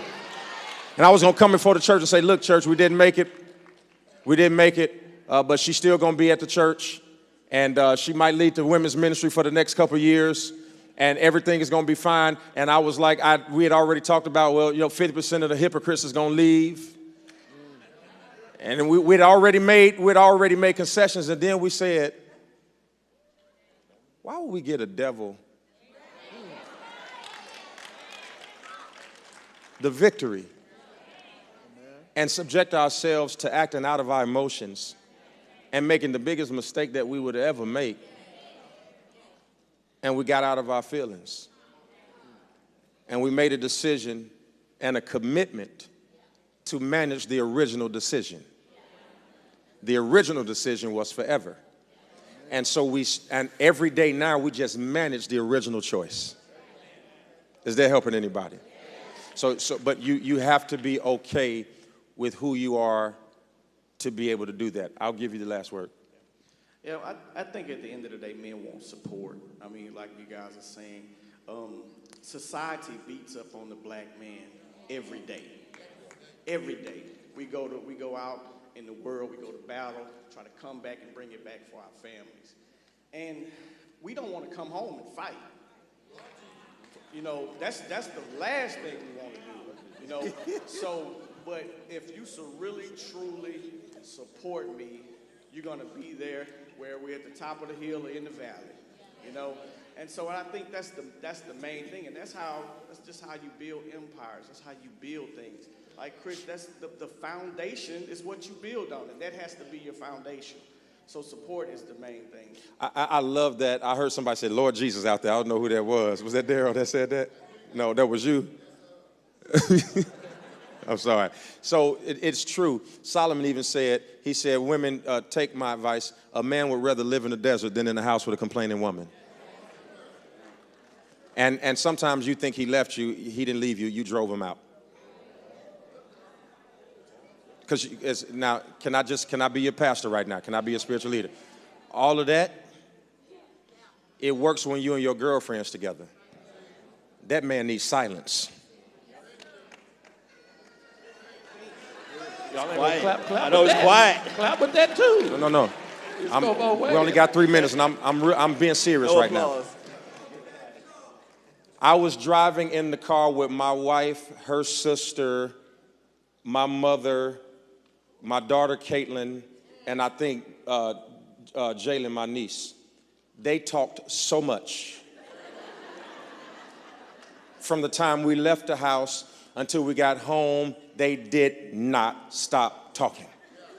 And I was in the front seat pulling my eyelashes out like, why do they always, how is it possible to always have something to say? And why is everybody so loud? And why is everybody laughing? And why is it seeming that the louder I keep turning the radio, they don't understand that they're getting louder than the radio? And I wanted to say, would you all shut up? Now, just the other day, myself and 3 of my partners was in the car at the same time. Me, Edis, and Kurt. And we was riding from church. And we rode all the way from Sugar Land, all the way to Humble, and didn't say one word to each other. Not one word. And that was the greatest car ride I have ever had in my entire life, because you must understand, when you look at this whole row here, this is my life. Sister, sister, mother, mother, sister, all of these women in my life. I don't have any brothers. My dog is a boy, but he act like a girl. He be running around and don't want to put his feet on the ground and all that kind of stuff. And I got all of these women around me, and so my life is full of words. And I have to coach myself when I walk in the house. Okay, get ready, because here come the words. Open the door. Can you get my suitcase? Can you open that? Can you fix this? Can you put my watch on? Can you do that? Yes. Yes, anybody else need anything? I can do it. Yes, sir, boss. I'll be happy to do it. I'll be happy to do it.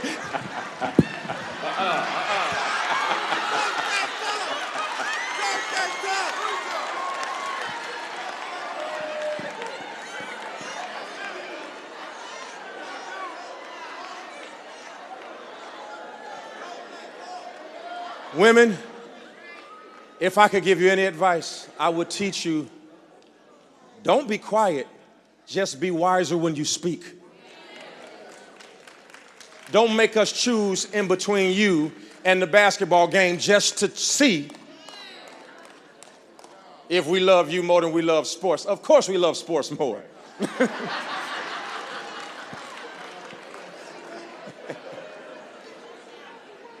Pick your times. Know him. When he walks in the house, that is the last time you need to start with a whole bunch of stuff. Let him settle down. Let him eat. Give him 30 minutes. He'll be ready in a half hour. Just give him 30 minutes. He get 30 minutes, he'll be ready to go. Matter of fact, if you don't talk to him for the first 30 minutes, he gonna come, you all right? Everything fine? You look like something wrong with you. What's wrong? Yeah. He'll be up there. My wife's closet is on the 3rd floor. If she don't come down when I walk through the door, I'm like, what's wrong with her? I go up in the closet. Sister Henderson, everything fine? Be wiser with your words. He needs silence, brothers. She needs conversation. She expresses herself through conversation. She wants to talk through it. My daughter, Caitlin, she's 6. I went and picked her up from summer camp 2 days ago. I asked Caitlin, how was your day? She's 6. The explanation of how her day was lasted from Lifetime on Atascocita all the way to my house without a breath. Ask her brother, how was your day? It was cool. It was good. So she needs conversation. She needs to express. The more she expresses, the less stressed she is. The more she gets to express, because her only goal is that you understand.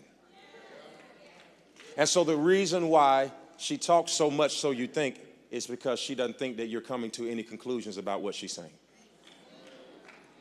If you'll understand what she's saying faster, she'll use less words. And she does not always need you to come back and tell her what your opinion is about a decision she made. Sometimes she just wants you to listen and say, yeah, and it'll be over. The reason why it's an argument is because you thought that you were supposed to be a teacher now, so now you have to tell her why, that this don't make sense. And then now she feels like, oh, so I ain't got no brain. Okay, whenever you want me to have my opinion, give it to me. And now you got a problem. So communication is key. I thought this was good. Y'all think the guys were great? I thought this was good. Come on, let's give it up for these fellas. Great job, guys. Great job. Great job. Well, we getting ready to have a little party up in here. I think, is Jay Moss in the house? Is Jay Moss in the house? Y'all ready for Jay Moss? All right. Y'all having a good time? If you're having a good time, show some love. Come on, show some love if you're having a good time. Good. Listen, I was so impressed by talking to some of these guys. They have made some great headway and leadway in life, and God is really doing a lot of things in their life. And we took on this task of having this relationship conference because this is like the hardest subject in life.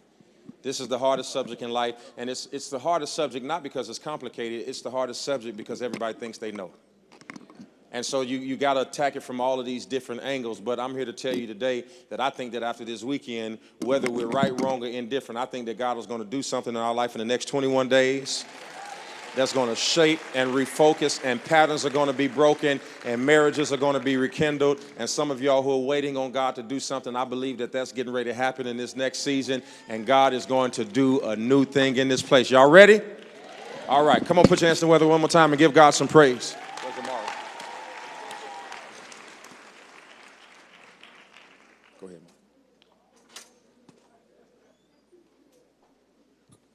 Well experienced, make some noise.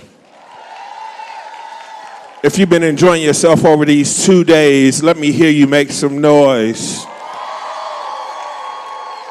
If you came last night, we had Travis Green.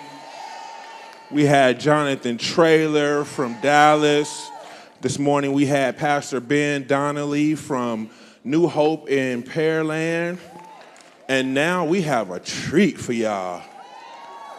I ain't gonna waste no time. Let's welcome Jay Moss to the World Experience!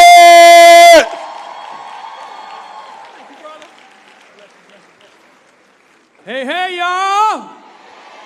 Come on, jump up with me. Y'all know how we gets down. We gets down. Come on, the World Experience, make some crazy praise noise right now. Yeah, get your phones out. I'm doing new music, I'm doing old stuff, and I'm gonna pack it all into 20 good minutes, but we gonna jam. Y'all gonna jam with me? Y'all sure? Come on now, y'all go. Come on, Houston. Get your pounds up now. I ain't going to worry about the money in the bank. Come on, put them together. Come on, y'all. I ain't going to worry about the gas in the tank. Fill me up, fill me up, fill me up. I ain't going to worry about the things I can't control. God is in control. All I do is pray about it. Come on, y'all, get them pounds in the air. God's got it. God's got it. God's got it. Yes, he does. God's got it. Oh, yeah, yeah. Come on, y'all, hold them up high with me. God's got it. Oh, yeah, yeah. I seen him do it. God's got it for me, for me, for me. I seen him do for my mama. I seen him do for my daddy. I seen him do for me, for me, for David, for Daniel. God's got it. God's got it. Y'all say it. God's got it. Where my live people at, y'all, on this side? Are my live people on this side? God, in the morning, noon, he's got it. God did it. He's got it. Believe. God, know. God, trust. God, believe. God, receive. God, believe. Believe. Houston, Texas, let me hear you scream.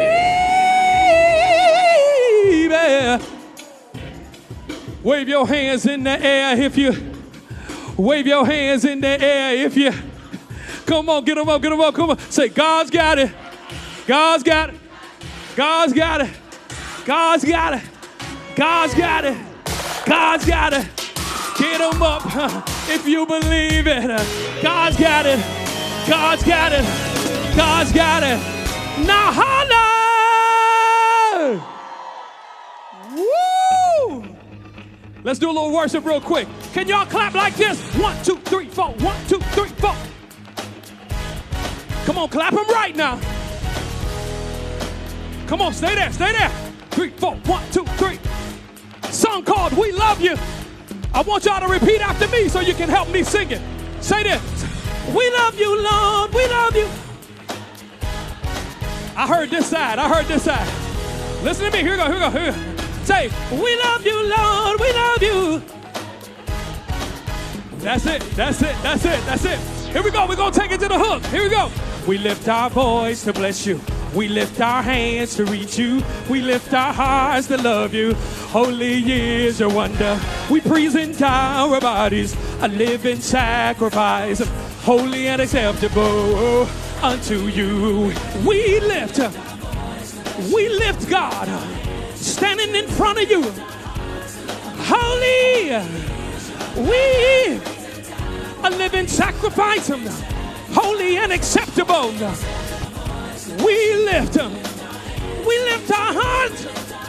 Holy is, we lift a living sacrifice, holy and acceptable. Y'all say this. Say, we love you. We love you. We love you. We love you. We love you. That's it. That's it. Get your good voice. Get your good voice. Say, we love you. We love you. We love you. We love you. We love you. That's good. That's good. That's good. Put harmony with it if you can. Say, we love you. We love you. We love you. We love you. We love you. We. Come on, everybody say, we love you in our home, school, job. We do. Show enough. Show enough. Here we go, y'all. Ain't it good? Good. Real. Good. Mighty. Strong in battle. Good. He's holy. Holy. If you love him, you gotta live clean, righteous, holy, holy, wonderful, wonderful. My God, never changing, the same today, forever. He is. Shout yeah, yeah, yes, yes. Shout yeah, yeah, yeah. Shout yeah, yeah, yes for doing it. Yes for blocking it.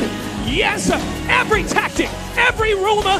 Yes, you said when they said no, you open, they close. You open, they close. Shout yeah, yeah, he did it, he did it. I thank you every day. My home, my mind, my peace, peace, peace, peace, peace, peace.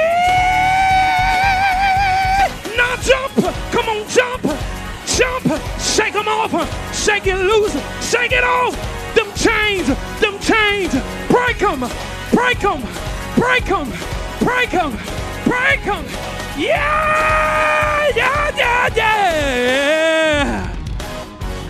Lighthouse, the Well Experience 2019. Scream.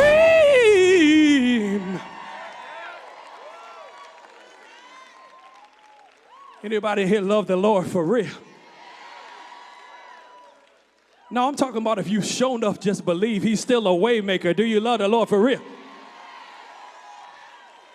Give it up for the leadership of this house, my friend, my brother, Pastor Keion Henderson. This dude right here, as big as he is, and me being a new pastor, bringing leadership to Living Waters Church in Detroit. Thank y'all, thank y'all. I got about 10 folk over here that's happy for me. Folk was just mad when I became a pastor. They're like, he not singing no more? What is he doing that for? But this is one of the brothers that I could call in the midnight hour if I need to and say, Pastor, I need help. I don't understand how to move forward in excellence. So you got to get advice from people on top of you.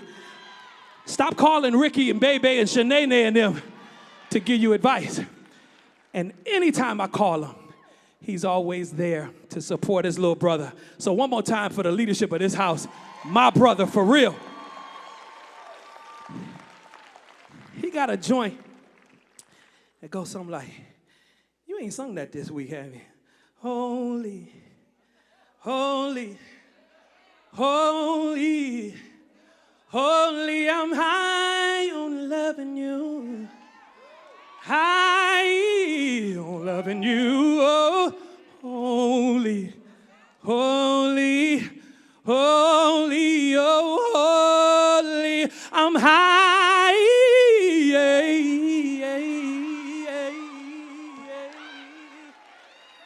high on loving you, high on loving you. Do I got a piano player? There he is. Let me hear your key. What'd you key you in? I'm holy, holy, holy, holy. I'm high on loving you. I get high on living you. Jeez. Anybody still trying to live saved? I know Instagram makes save corny, but is anybody still sold out? And then he go to the bridge and say something like, I don't need these stars, cause you still shine for me. Like fire in my veins, shut up in my bones. You're my ecstasy.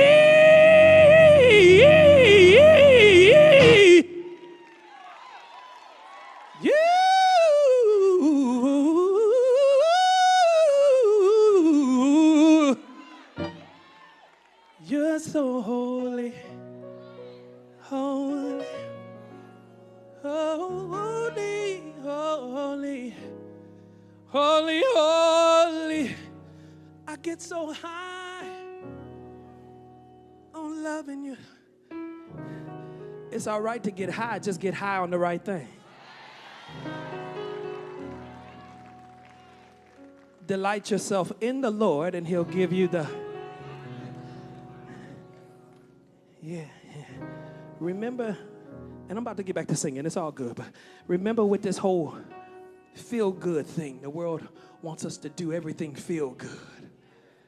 Everything, as long as you feel good, you all right. But feel good ain't gonna always get you to the finish line. Don't forget that. Seek ye first the kingdom of heaven.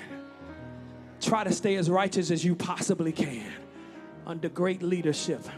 And God will get you everything you need. High on loving you. High on loving you. Last time. You're so holy. Holy Father. Holy. Holy, I'm high on loving you. Y'all remember this one? If I were a drummer, I would use my cymbal. And if I were a writer, I would use a pencil. I would use my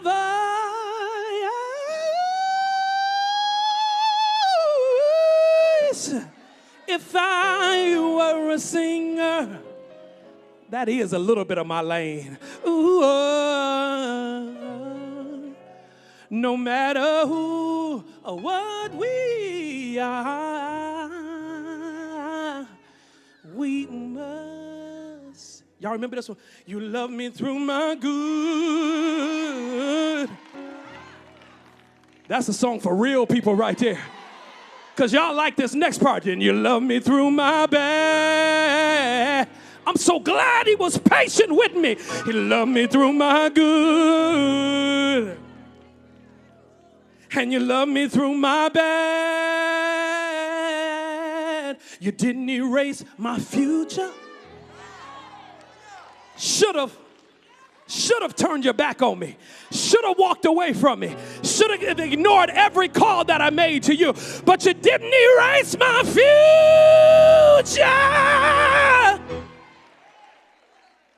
Because of what I did in my past.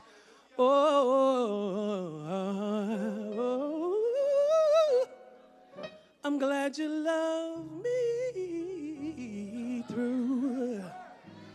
I'm glad you love me.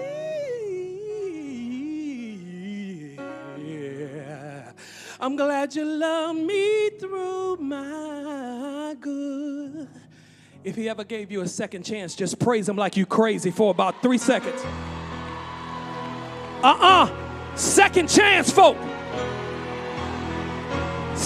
Fifth chance, folk. You better praise him like he really did it for real. Touch a neighbor and say, all right, okay. All right, okay. Come on, PDA.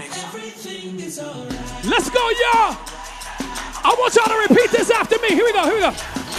Whoa, oh, oh, oh. Listen. Whoa, oh, oh, oh. You say it, come on. Oh, oh. To yourself. Oh, oh, oh. It's all right, okay, yeah. Oh, it's all right, it's all right. He'll never leave. He'll never leave.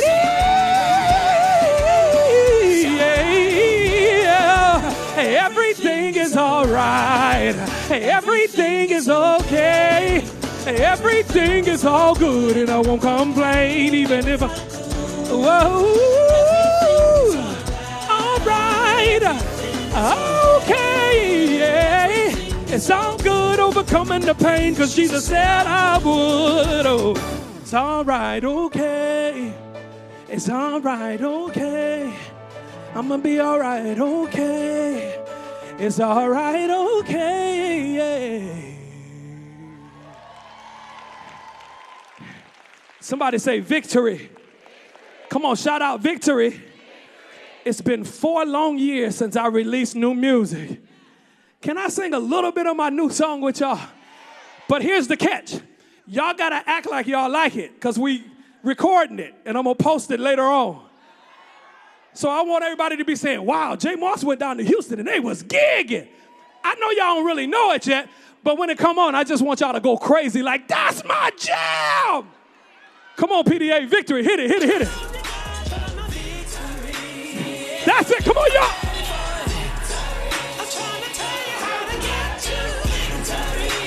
Yeah. Victory. Victory. Say it, y'all. Victory. Say you will win. That's all it is. You will win. I'm excited about the future. Say you will win. That you will. Come on, y'all help me sing it one more time. Say you will win. It's already done, you will. Shout win. If you believe it, you'll shout. Shout you will win. Come on, give it up for my new music. It's on everything. Pandora, Apple Music, Google, Apple. Just go get it, y'all. Support it. 4 young years. I needed to take a little break to get the church started, but the church rolling now. I said, I got to get back to the studio to stay back out here. I'm going to leave you with this one. Come on, PDA. There's a praise on the inside. Just a little bit of it. There's a praise on the inside that I can't keep to myself. Y'all know it. A holler stirring up from the depths of my eyes. So excuse me if I seem a little giddy.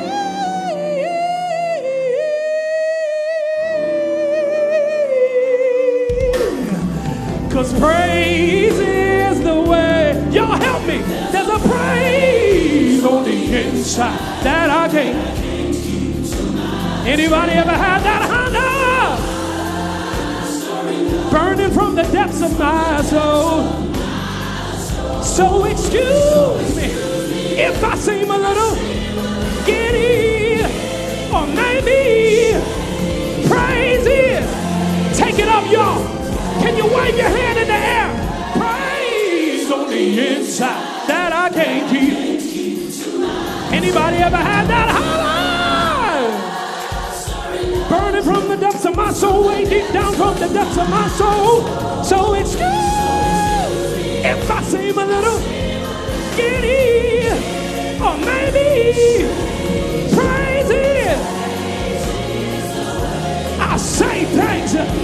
Good. Here we go to the bridge. Let it bring forth the sound from your voice, filled with gladness. Make a joyful noise, and let the songs of David, let them live forever and ever. Let the songs of David, let them live forevermore. Let the songs of David live forever. Everybody help me say, praise is the way. Praise is the way. Praise is the way. It's the way out of trouble. It's the way out of your headache. Anybody ever tried? Anybody ever tried? I tried him one day and he lifted me. I fell on my face one day and he healed me. Praise is the way. Lighthouse, the Well Experience. My name is Jay Moss. I love y'all. See you next time.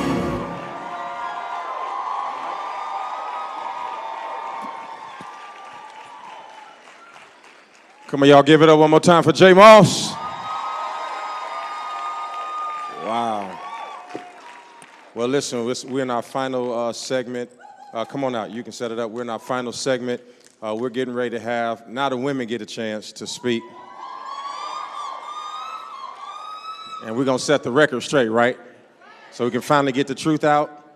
And we let the men get up here and talk all that noise. And didn't mean nothing, did it? So now it's time to get the truth out. And so we're getting ready to get set up. I need it. Y'all got a cue card? All right. All right.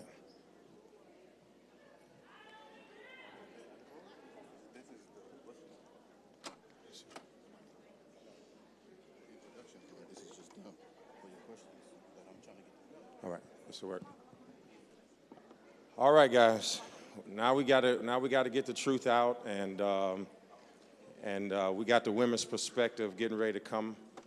Make sure that you're tagging TWE 2019 on all your selfies and your pictures and all that kind of stuff, and we'll be ready. Now we got celebrities in the building, ladies and gentlemen. We got celebrities in the building. We've got several young ladies that you've probably seen on television somewhere along the way, and probably have followed their stories, and they're here with us today. We are preparing to bring some people to the stage that are going to help us to see all this stuff that we've been talking about from another perspective. And my wife and I were down there talking, and she was saying that the greatest thing about it, and maybe something we'll do later on, is sometimes when we have men up here, we can have a woman up here right away to say, let me help y'all with that. Well, y'all didn't get it, but y'all about to get it now, because I'm going to help the women. So I'm going to test it on me first to see how it works, and then we're going to try it next time with y'all. Okay, because I got to test it. I got to beta test it first. But I want to let's welcome the executive producer of VH1's Basketball Wives, mogul and visionary, Miss Shawnee O'Neal. Come on, let's shout.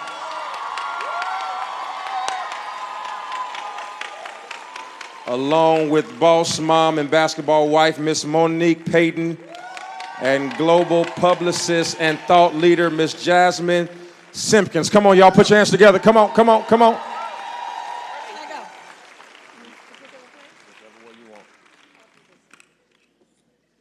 First thing we got to know is I got to slow down my introduction, because women wear heels, right?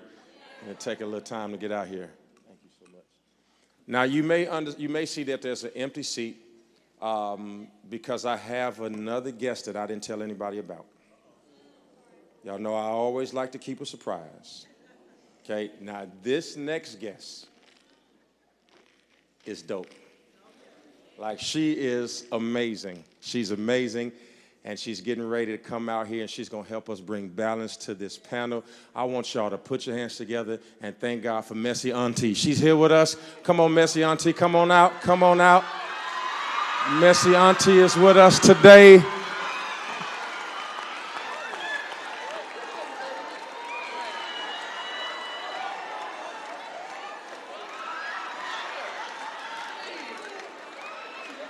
Now, how y'all doing?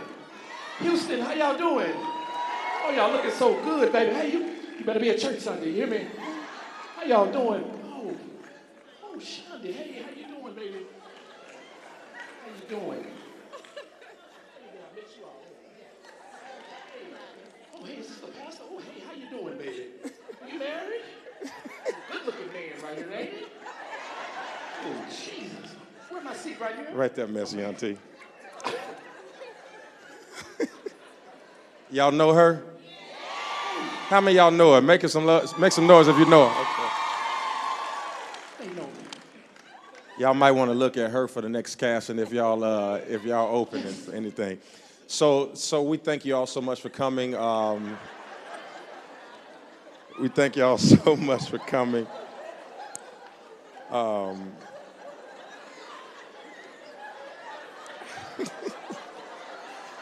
It's going to be a long day, y'all. He can say that right now.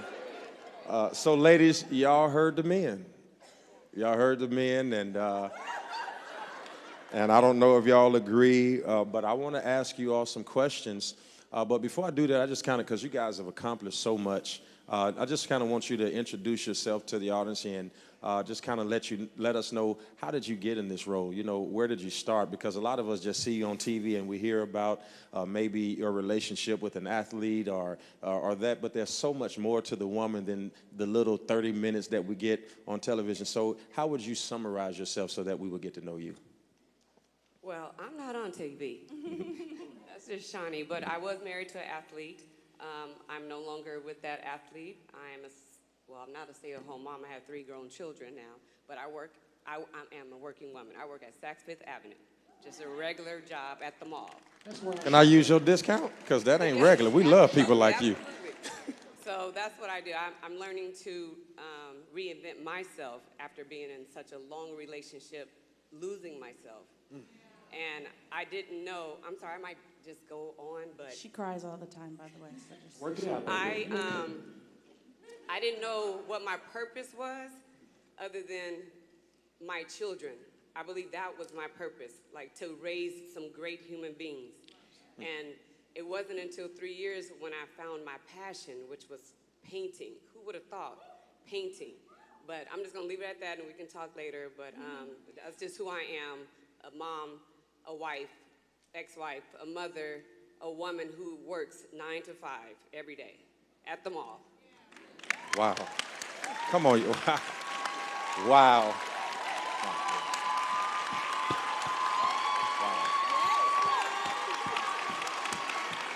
Wow. I cannot wait until we can come back and discuss that, because that is amazing. You have just impressed me. Whoa. That's just amazing. Shawnee. That was awesome, Mo. Even though Mo and I have known each other for, I don't know, 20-something, maybe 20 years. And similar to Mo, you know, of course, I was married to an athlete, and a legendary athlete, which is hard because, I mean, your ex-husband is as well, but you do lose yourself because you become this wife in front of, you know, several people that are looking at you all the time and judging all the time and assuming all the time. Thank God social media wasn't really popping when I was married, or I probably would have been divorced way before I did.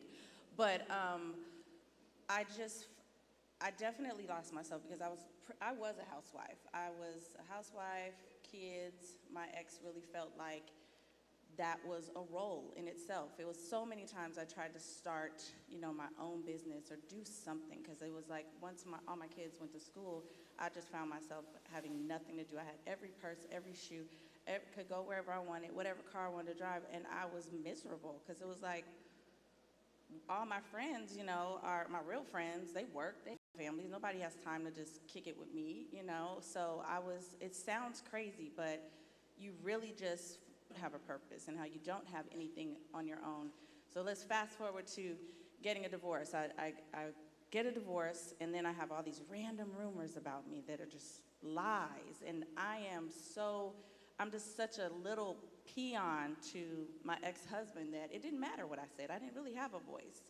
But in that moment, I realized that I depended on this man completely for everything for the last, 12 years, like everything. And most people don't know this, and I told my friend, I try not to be, I'm transparent, but I try not to tell all my business, but I left Shaquille and went home and stayed with my parents, with all my kids, for about 3 months, because I realized I had nothing. I had nothing but my car and the clothes that we left with. I didn't have all this money in the bank. I wasn't stashing. I wasn't doing none of that, which maybe was dumb. But that was not smart. Do not do that, okay? Rainy day is real, y'all. That you need a rainy day. So I didn't do any of that. I didn't have a business. I didn't do anything. So I, of course, went through all the legalities, and I didn't want anything from him. I was just take care of the kids. Just let me get out of this. And that's what happened. In that moment, when I was getting divorced, I came up with Basketball Wives. I came up with the idea. He was like, whatever, that's dumb. Ain't nobody gonna watch that. I literally sold that show in probably 30 days. I knew nothing about television. Give it up for her. Nothing about television. I didn't know what I was doing. I knew nothing. And here we are 12 seasons later. Wow.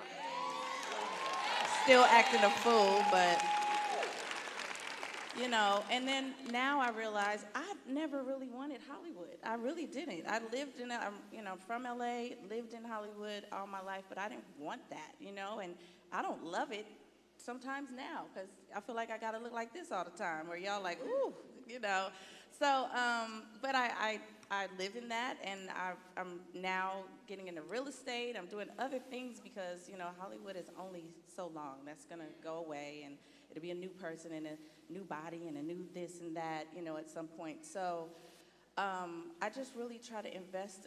Everything is about my kids, and then I come second. I don't really know if that's correct or not, but I don't know any other way. They mean everything to me. So everything I do, I'm kind of thinking of them. So I go into real estate, I'm thinking of just leaving a legacy for my kids and doing, things like that. But for the most part, you guys watch me on Basketball Wives and don't judge me. It's an hour, and it's not all me. I really, it's just a little piece. So, yeah, that's me. Okay. Jasmine? Really quickly, I probably became really, really good friends with Shawnee around the time that she was divorcing Shaquille, and to watch her realize her greatness and how dope she was, and that she had a huge personality and could be a boss lady and do all these things has been such an awesome journey to watch. I don't even know if I told you this, but I've been so inspired by seeing you just start over. And I think it's so dope and amazing, I think it deserves a round of applause, because a lot of women would not have been able to make that transformation and keep going and going and going with all that she was dealing with at the time. Anywho, I'm Jasmine. Shawnee and I are actually business partners. Along that journey, we started working on shows and trying to produce things, but my day-to-day job, I'm a reporter. I actually interview celebrities, so I'm not on TV like that. I just talk to people about what they're doing that's great and amazing. I got into that, really God, all God. I tell people all the time, like, Jesus is my manager. He figured it out when I thought I was going to be an actress. I thought I was going to be a basketball wife, actually.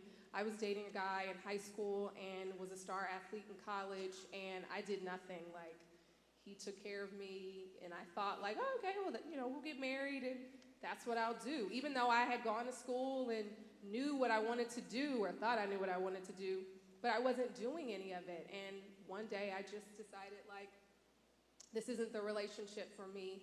And God kept telling me, like, I have someone else for you. I ain't found him yet. But anyway, we'll get to that later. One day. Yeah. 20 days now, 20. But anywho, Nephew in the back. all right, well, I'm gonna do shit to him.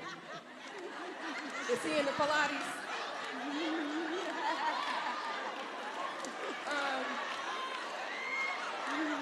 That's a fool. There's something wrong with him. Thank you. But anywho, yeah, and I just started working in the business. Little by little, worked at a local newspaper. Then actually was told by the boss at that paper, like, you should do TV. And I was like, no, I don't want to do that. I just want to write, be in front of a laptop. And she kind of fired me. And it was the best thing ever, because then it pushed me out into the world to really take some risk and realize my own potential and greatness. And for the last, 7-8 years, I've been working as an on-air reporter, traveling all over the world, and God has been so great. So Awesome. That's who I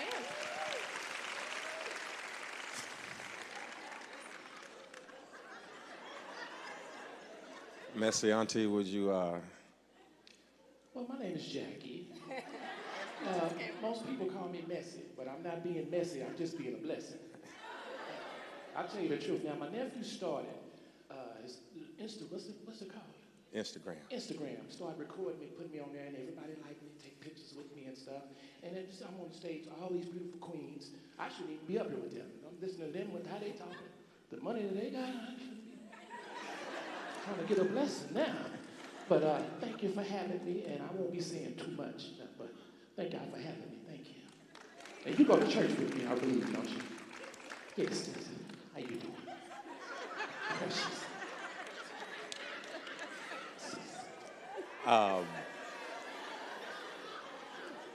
I did that for a reason, because if you notice, when I asked the men to do the same thing, it was twice as many men. You didn't get that many words. And I'm not being funny. I'm trying to show you the difference between genders. That's what the whole point of this is. And there's nothing wrong with it. You ask the man, what do you do? I'm a mechanic, and I'm glad to be here. These women said, okay, I was born April 8th at 6:15 p.m. Mama gave birth to a hell-raising heavenly son. See, when the doctor tried to smack me, I smacked him back. Oh, y'all don't know Tupac. Okay, well, anyway. I am interested in you. Because, and I noticed that you left out the name, and that's fine, we can do that. Most people who heard me introduce you know who that is. If they don't know who it is, they ain't a basketball fan, and they need to just leave anyway.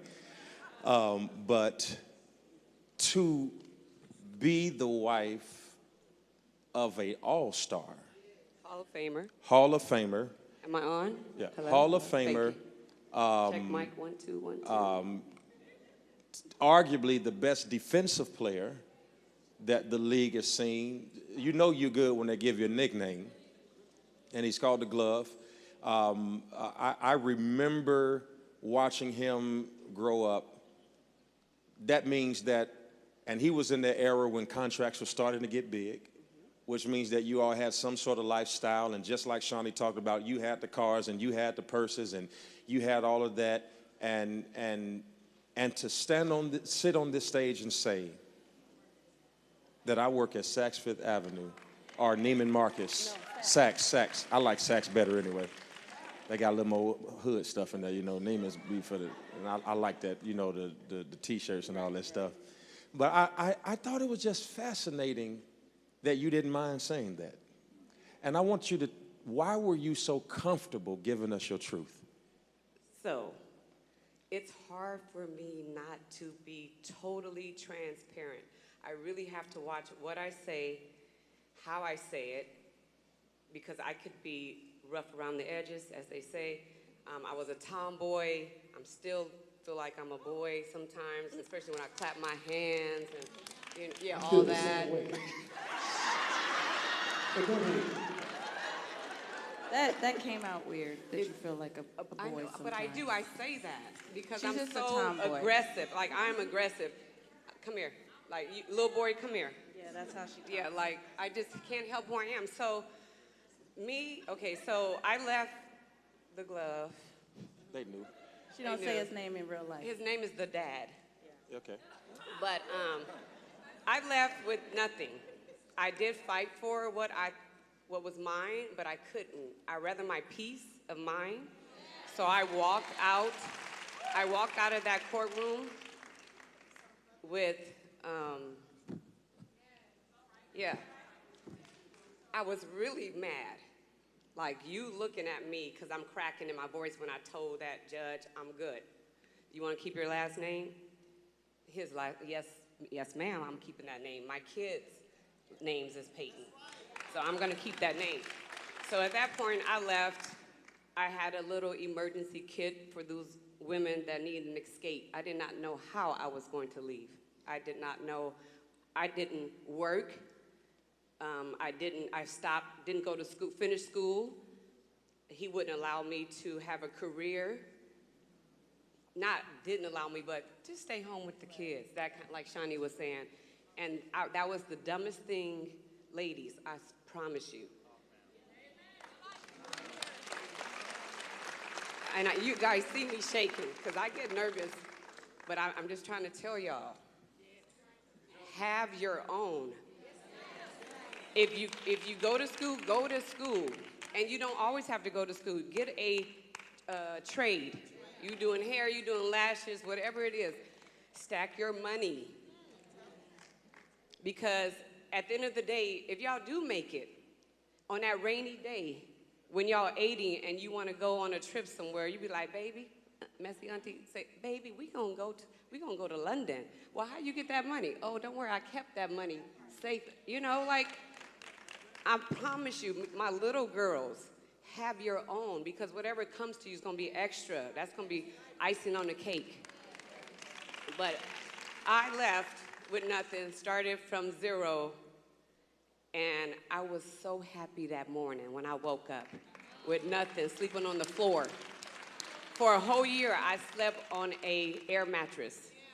I had a 3-bedroom house that I rented, and the only reason why the Lord gave me that was because a piece of paper from the court said that he was going to pay this. He was going to pay that. For a whole year, I was on that air mattress. I was the happiest woman on the planet. I would wake up with 10 cents. And this is not too long ago. I'm not even playing. I would wake up and like, I thank you, Jesus, just for being here. Just waking up. It's just crazy. Shawnee, you similarly had an experience. What was the next day like for you when you woke up and it was over? Well, when I left, I kind of snuck and left. I didn't like give him warning at the time. He was playing in Cleveland and we stayed behind in Florida. And some stuff had happened, and so I made this decision, but I gave him no warning that I was gonna leave. So I did one of those, gone in the middle of the night type situations. I just wanted to get home to my family, which is in Los Angeles. And so I got there and, again, was in the house with my parents, terrified. I was terrified because he's so powerful. You know what I mean? He's so powerful. And I just was kind of scared that he would, make my life hell, excuse my language, but just make it so hard for me. You know what I mean? Like, everything just felt like I knew the credit cards were going to be cut off soon as he realized we were gone. I knew, things were just going to start being taken away, so I just tried to kind of move as fast as I could. And, so I was scared for the longest. And I kind of went through all this. Only people that knew were my immediate family and maybe 2 girlfriends. And it's funny, Mo tells us this now, a year later, we didn't know. We didn't know she was going through any of this, just like you probably didn't know I was. It was just something we didn't talk about because A, it's painful, B, it's embarrassing, C, it's just painful. You don't want to talk about it, but I was so scared for so long. I think maybe I got over my fear of being divorced from Shaq probably maybe 5 years ago. We've been divorced 9 years. Even after I, had basketball wives, every move I made, I just kind of was in fear of he can make this one call and probably shut everything down or tell somebody not to do business with me or whatever. And I'm not saying that's the kind of person he is, but he can, and the fear of knowing that he could, I really walked on eggshells for so long, so long. And it was just out of fear. So I'd say probably 5 years ago was the first time I kind of just let my guards down and said, you know what, I don't care. I don't have to make, I don't have to make him happy and me. Even now, he comes in town or in my house, it's like I'm the makeshift wife again. In his mind, he was telling my daughter the other day, she's 18 and she's got this big crush on Kyle Kuzmin, right? She doesn't know him, but she just has a crush on him. He's like, no, you will never date an athlete, ever. And I'm like, well, not that I'm supporting this, she does, but I'm like, well, how are you gonna tell her that? You are who you are. And he's like, I know, but the girls will never date an athlete. I refuse. And I'm like, well, you need to explain why. Why do you say that? And he said, because we're all selfish. We only care about ourselves. And it's just something that clicks in our brain that we only care about our stats. We only care about our last game. We only care about how much better we're going to be than the next person. We don't think about the next person. We'll do for them, but it's not like, how's your well-being? How are you doing? How are you emotionally? How are you mentally? So he said that, and in that moment, literally just like 2 weeks ago, and I was like, wow, like what a great realization about self, because that is how he functioned in our relationship. He's charming, he's funny, we had a great time, we still do, but he's selfish, but he doesn't know how to not be. So again, I think, me living in fear is because he doesn't think like that. He doesn't think like, how is this going to affect her? He would just be like, yeah, I don't think you need to buy that, so I'm gonna call that person to call that person's boss, and you won't have it. It's just fear. So Jackie, were you with an athlete? No, baby, no. I was an athlete. And I've been single for a long time now, baby, and just to hear y'all stories is a blessing to me. Let me explain something to you. I left Leroy about 10 years ago. I knew he was about that. Let me tell y'all ladies something. Listen, if a man can't help you up, he ain't got no business laying you down. You know? So I learned that long time ago.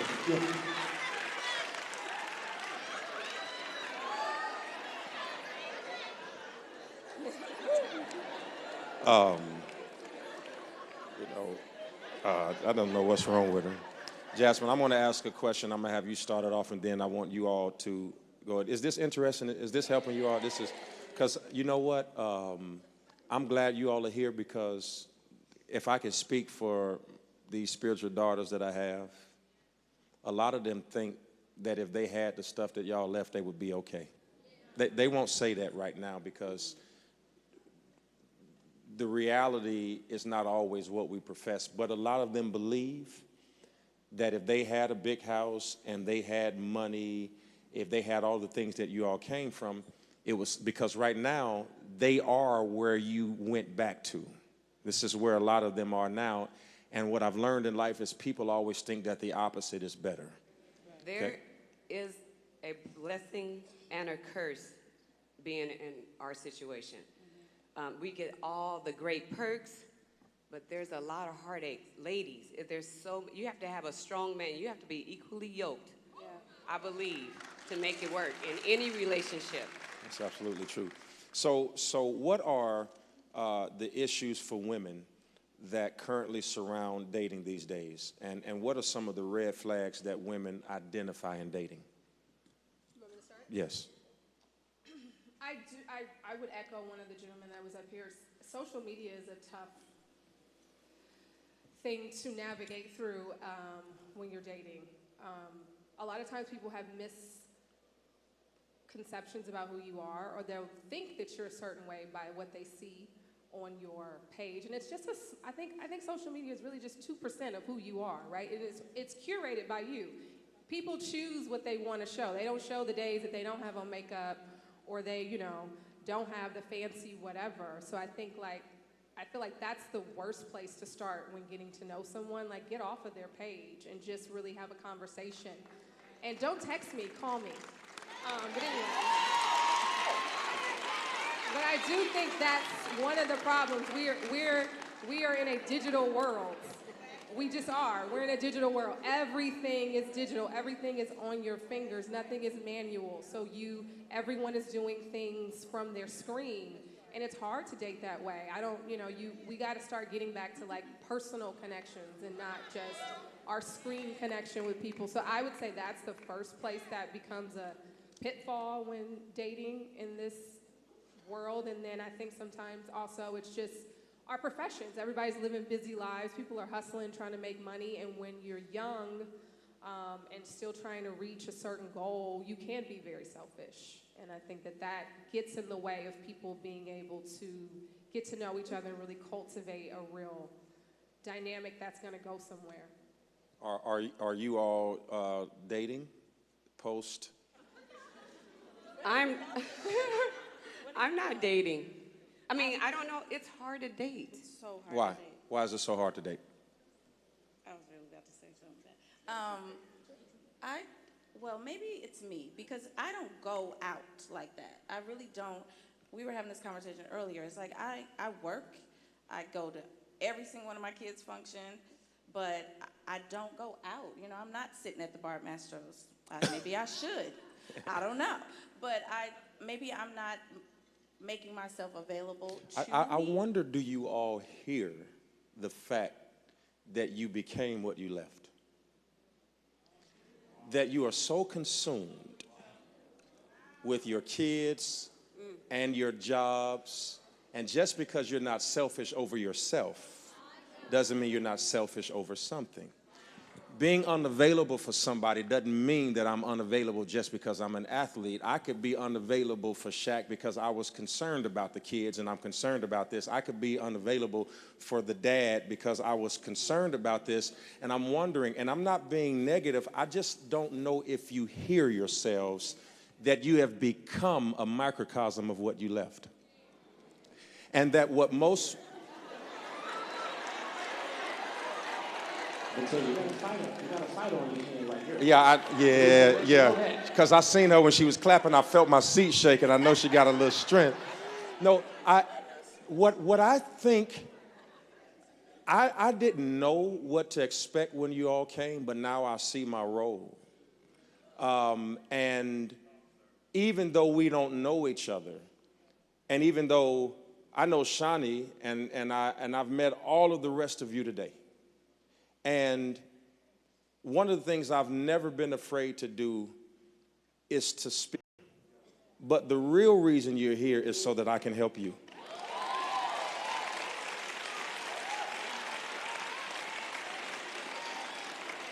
You all are beautiful, and you are strong, and you... If I see a woman with that kind of bicep, I'm out. You are accomplished, but you are broken. And I don't care how strong the coffee cup is, if it's broken, it's going to cut anybody who sips from it. And that pain has gotten so deep within you that you all have learned to function out of it and not recognizing that, as Dr. Leaf said, that it has created some neural pathways, that even the advice that you gave them would not be sufficient for a woman who's looking for a husband. Because I'm here to tell you right now, her pain told you to put money aside. You meet an honest man, you look like a liar.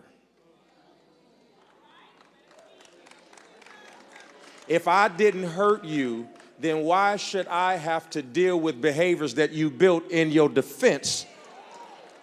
And now here I show up and I got to deal with the rules that baby daddy made. And now you and I can't get to know each other because you're dealing with me off of the premise of who hurt you. Baby, you got to give me a chance to hurt you too. If you don't give me a chance to break your heart, I will never have it. You got to give me a shot at breaking your heart again. And if you're not ready to have your heart broken again, stay single, stay by yourself until you can get it whole again. Because you can't give me a broken heart and say, now fix that, and I'm going to wait to see how long it takes you to fix it. Then I'll decide if I can trust you again, because by the time I finish working on your heart and find out I'm not a cardiologist.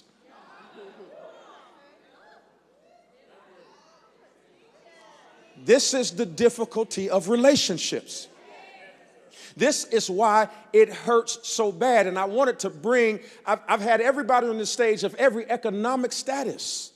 And all you got to do is Google to find out how much their husbands were worth. So we're not talking about pocket change. And what they told you is they walked away from 40, 50, 60, 70,000 square foot homes.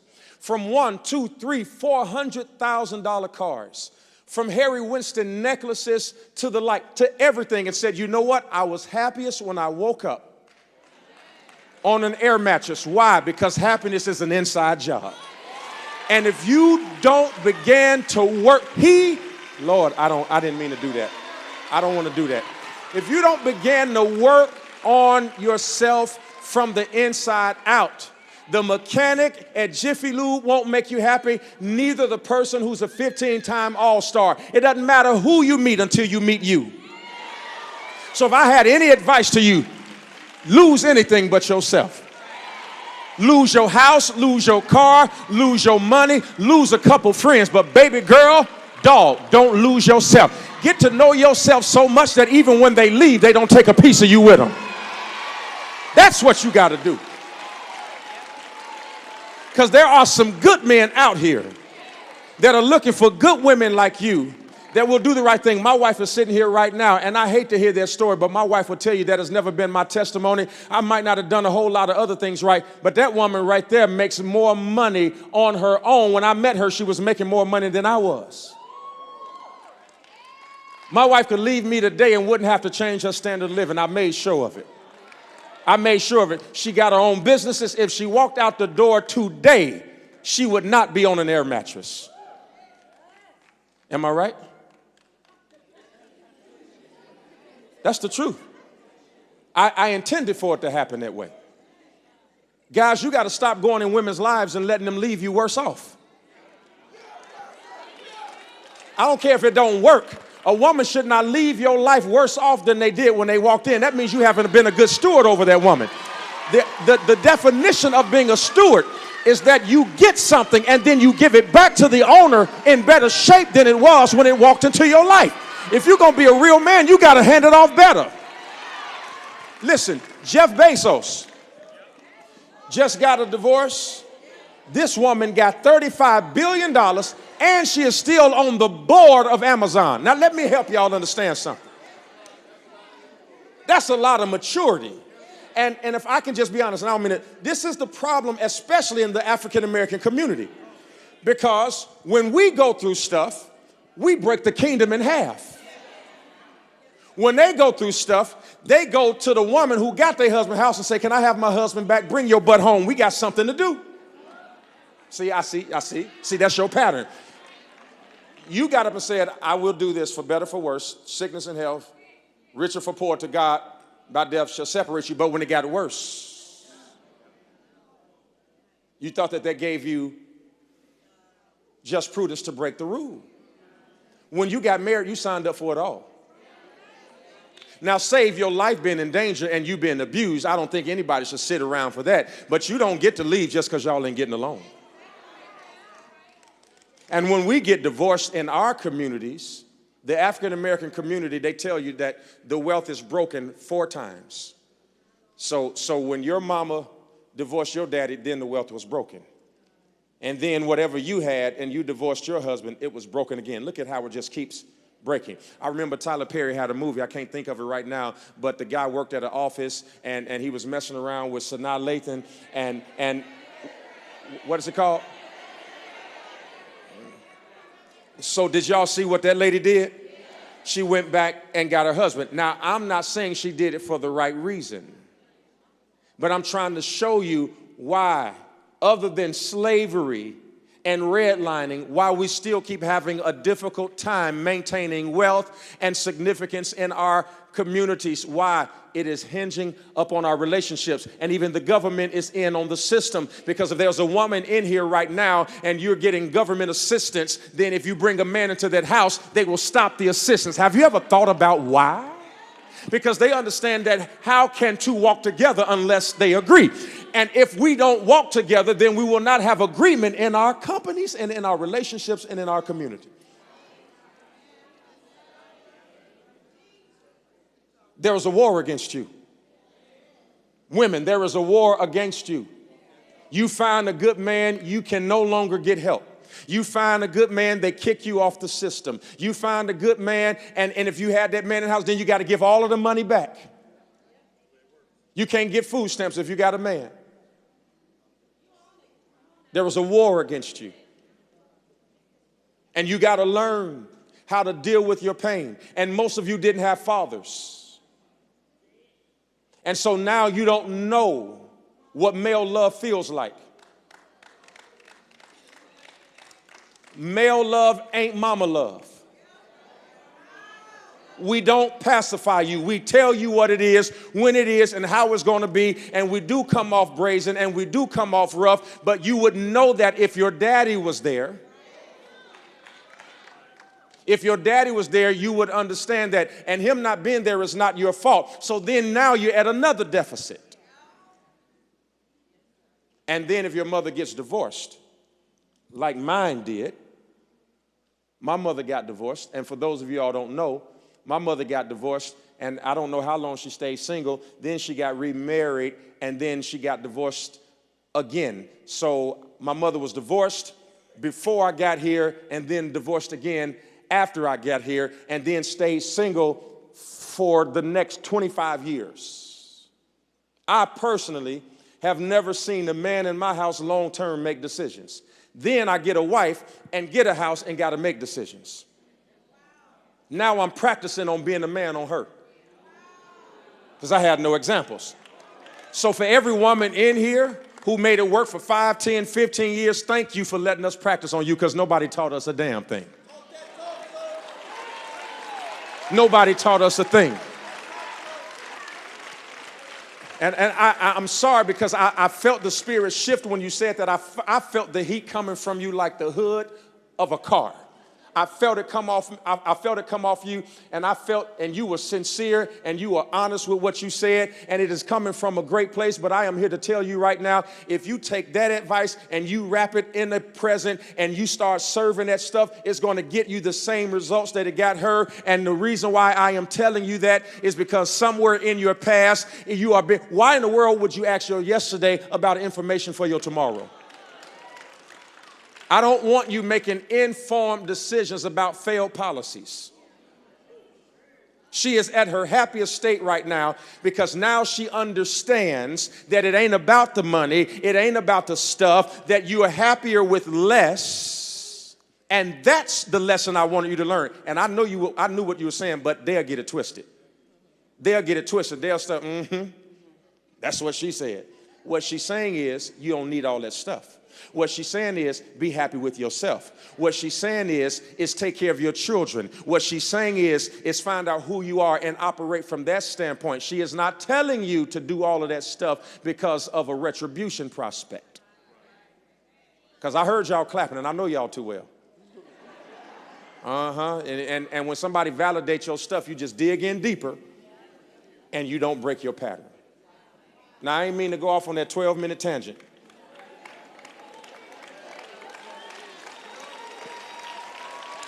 But the truth is the truth. Okay, now back to our regular schedule program. Did you understand what I mean by what I just said, that you became what you despised? And if you disagree, please do it publicly, because I think that our agreements will help them, but I think also our disagreements will too. And if there is any challenge that you have about what I just said, bring it out so that way we could even clarify where we disagree so that we might all come to an agreement. Speak to me. Tell me. You tall, skinny joker, you wrong. Just give it to me. Let me think. What exactly are you asking me? I'm asking you, do you see that in some regards you became what you despised? You left a person who was consumed with something. Only, I heard Shani say it this way. She says, it's all about my kids. I don't know if that's right or wrong. She said, it's about business. And I heard her name these things that she's consumed with. He was consumed with the ball. But is she any better because she's consumed with kids? And because most of us are jealous of our kids. We're jealous of our kids. We say, this is what I'm telling y'all what men say in the locker room. If y'all treated us like you treat your kids, we'd be better. I heard that a lot. So, Gary. Oh. Hey! There it is. I was waiting on it. Hey! We making deliverance! We getting deliverance! She never said his name before. We're breaking through. You get a car. You get a car. You get a car. Everybody gets a car. Look under your seat. Ain't nothing under there. Lord. So I love it. the dad, he has an issue with my relationship with the kids. And I can't help but love. I come from a family of love. His family did not come from love. They fought a lot. And so I believe I was brought into that relationship to show them love. His mother would never tell her children, I love you. I remember one time we were going to the airport, dropping him off. His mother was visiting. And I always hug and love before you leave. I don't care. My family, if we go into the store, when you leave, we hug, and when you come back, we hugging and kissing. My family's from Louisiana, Lake Charles. That's why. Okay. That's a Louisiana thing. Right. Okay. We loving and kissing all day long. So with that being said, I remember dropping him off with her along, and I go, Mother. Well, she allowed me to call her mother. At one time, that lady did not like me, and I said, why? Why don't you like? I just don't like you. I said, okay, cool. I just kept being me and love. When she came to visit, I know I came off the subject, came to visit, I would wake up, take my kids to school, bring her coffee, because we didn't drink coffee in the house, but I knew she did. That's what I did. When we went out, I would take care of the bill, because that's what I did. She should not have to do anything. Her son is who he is. Don't have to pay for anything. So at the airport, leaving, I said, Mother, you gonna give him a hug, and he's about to get on the plane. You just never know. And so I just kept giving her love to this day. She loving and hugging and kissing on everybody. Good job. But so Gary, he has a problem with my relationship with my kids because all I do is love on them.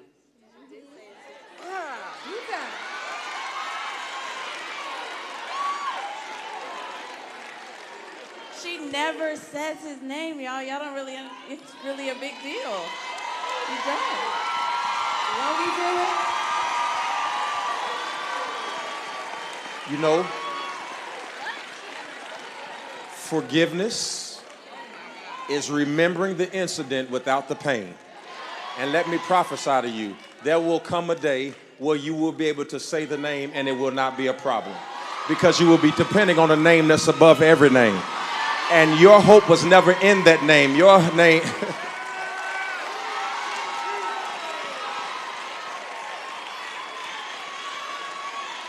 Somebody shout deliverance in this house.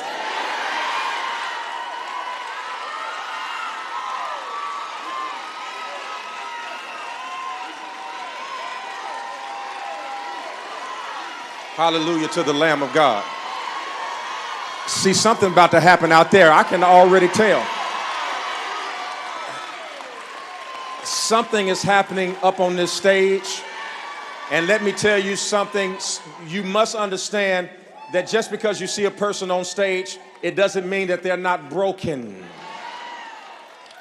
Sometimes it means we are more broken. And we found a way to transpose our pain into a message. But you're looking at a person who has, for the last how many ever years, never said the name to saying it twice. Because there was something happening behind that curtain. I think that one of those dots just burst. Somebody, y'all get that.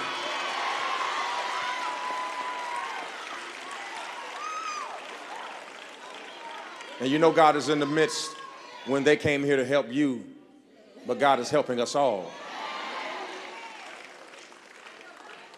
He who has began a good work in you shall establish it until the day of Jesus Christ. I preached a sermon yesterday. I talked about it. Samson married that girl, even though it was not the relationship God had for him. But out of that came the destruction of the Philistines. It was good that I was afflicted, that I might understand what God was trying to tell me. God says, Monique, I wanted you to learn something that I could not have let you learn had you married Joe or Jim or this person. What I wanted you to become came directly through that, and I know you did not want that. I know you didn't want it to end that way. I know you didn't want to hurt that way, but I had to take you through it so that I could take you to it. And I sense this because the Spirit is telling me that if somewhere along the line you contemplated suicide.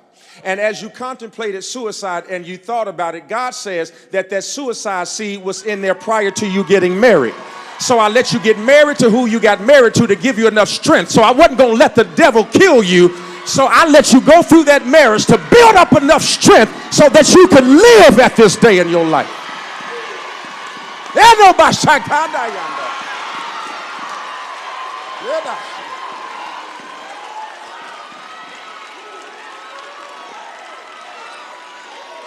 You were going to try to kill yourself. You were going to try to take yourself out. You would struggle with it as a child. It had been with you all the way up until that time, and you were going to do it. God said, I let you marry him. I smuggled a blessing in that relationship. You thought it was about nuptials. It was about nature. I was strengthening you.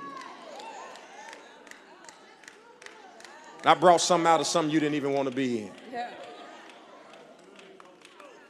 The marriage brought you happiness. The divorce brought you joy.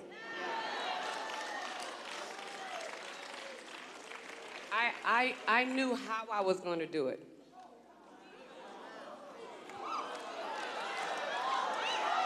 I don't need to get in details. I had it all planned out. I couldn't leave my kids. I couldn't let nobody raise them but me. It's been so hard. It's been so hard. And I'm still struggling. But I'm going to make it through.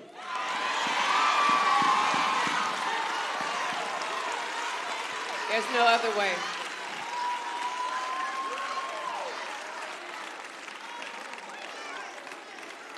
Thank you, Holy Spirit.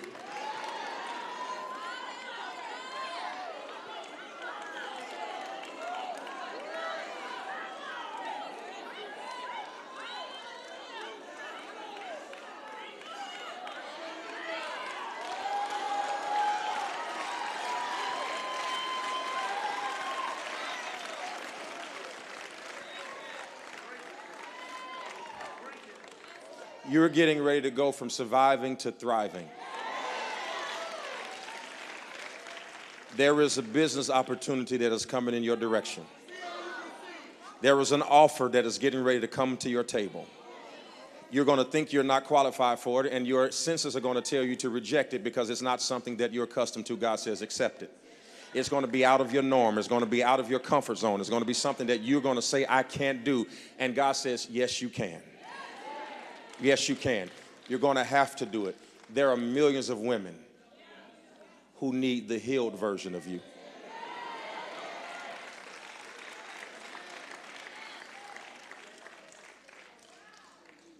You're going to be fine. You're going to be fine. You're going to be fine. Jasmine, how old are you, if you don't mind me asking? Because you look like 20-ish. 38. Oh, I thought Shawnee had brought a niece over here somewhere.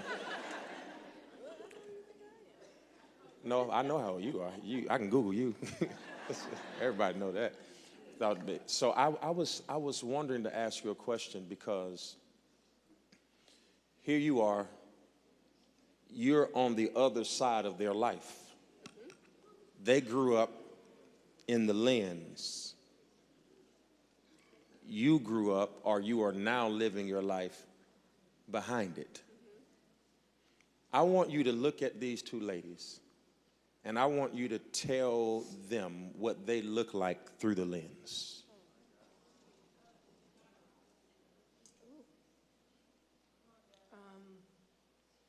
Powerful, anointed, courageous, bold, beautiful, strong, magnificent. You have power, you have wisdom, you have knowledge. You can speak to people and touch them with very few words. It draws people in. It's so colorful. People love you even when they don't want to. They have to anyway, right? And there's so much love. So much love. Do you know why I had her say that? It's because those are the things that people see and you don't see them about yourself.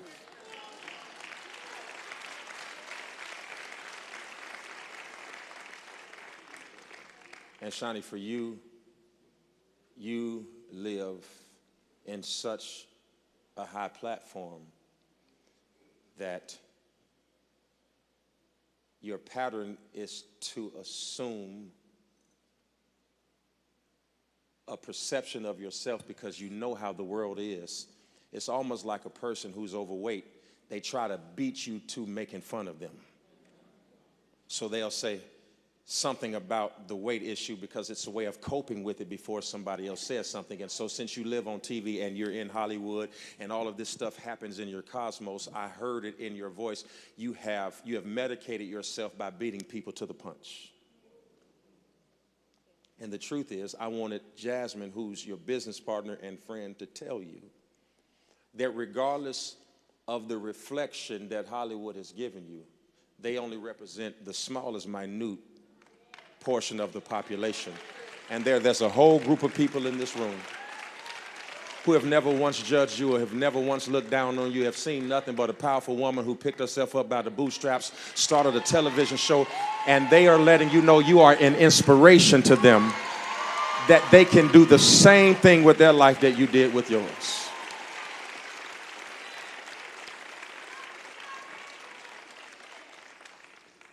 I want to know who you have in your life who can help you see you. And that can be good. Oh my God, it can be bad. Because you could have a person in your life that could be jealous of you. My brother calls them frenemies. They are enemies and friends at the same time. They pretend to like you in public, besmirch your character in private, will lie and say they didn't say half of the things that they did say, and will be the source of all of the struggle, and you cannot find out where it's coming from. Typically, if you are hurting with a consistent pain, there is a nearby assailant that you have not yet identified. There is no person you don't know that can hurt you that bad. There is no person you don't know that knows enough to start a rumor that's not true that will find its way to you. You are being hurt by somebody you've let in. And if it's not a person in your circle, it's a person in you. My definition of an enemy sometimes is the inner me. The inner me will do more to you than your enemy. I am enthusiastic about what God did in this last hour.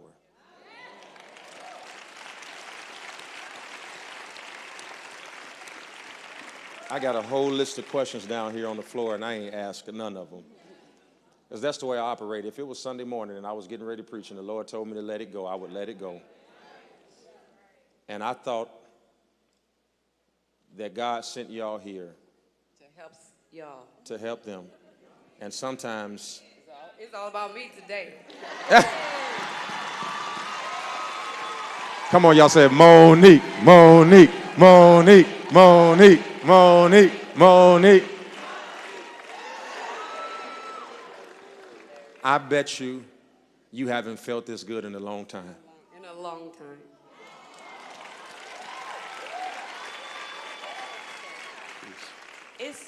It's hard to sit up here and hear this because out of our group everybody have their little crew, right? Mm-hmm. So my friends in my personal life and crew, we have all been friends for 10 plus years, everybody, every single one of them, and it's not a lot of us. I never knew that, never knew this story. And out of the entire crew, Monique is always the one who says I love you almost every day. She tells me, I love you, and then that's it. You know, even if she sends it in a text, she might FaceTime me while she's at work. She might, wherever, she tells me she loves me every single day. Or she gave us all these bracelets that she has, and we all have like joy Where's or yours? peace or, okay, whatever. She ain't no real friend. I already get that label, shut up. So anyway, dang, I forgot it on this trip, but okay, my bad. Okay, so she's the one out of all of us that I think always makes you feel so loved and picks you up. I mean, I found out my son was getting open heart surgery. Oh, yeah. And thank God that he came through. Yes, thank God. Thank God. But I went into the darkest place, and literally a day, 24 hours went by, and Monique flew to me and spent the whole weekend with me, just so that I'm not by myself. I have my family and everything, but you still feel by yourself. She spent the night. She was, like, she's that friend. So to hear that today broke my heart, because it's like, where was I? You know what I mean? Like, as a friend, as your girlfriend, it's like you're so strong, and you're so always together, and you so never let us see you break, and you got all our backs, and you lift us all up. Like, how did we miss that? Let me tell you something. Oh, Shawnee,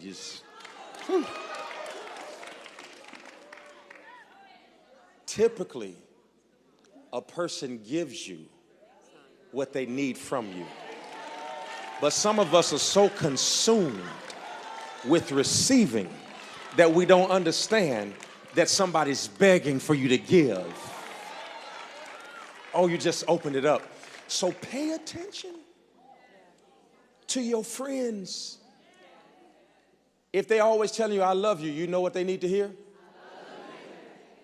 If they always showing up at everything, you know what they're saying? I need support.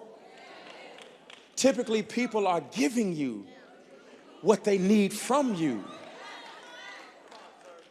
I am like, this needed to be an episode on your show. Like, this is crazy. This is crazy because y'all can't imagine how many devils you just killed out there. I know you can't. I know you're thinking like, oh my God, I didn't get to say as much. You'd be surprised how much you have done out there, how much these women are going to be ready to go tomorrow, how many of them, some of them that are sulking in their situations, and they're looking at what they've been through. They're going to leave this place like, if Monique and Shawnee and Jazz could make it, I can make it. They're going to stand up. They're going to get over their divorces. They're going to get over their breakups. You have just created an army of women, and Houston better get ready, because there's something about to take place in this city. Do I have any women in this place that will tell the devil, you better watch out? I made it to the well experience. I went in limping, but I'm coming out leaping. I went in crying, but I'm coming out a victor. If I'm talking to you, make some noise in this place.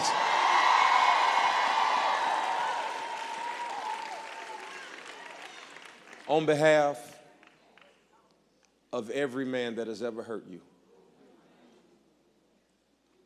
and every person who made you a promise and didn't keep it, and for every hug you might not have got from a father, or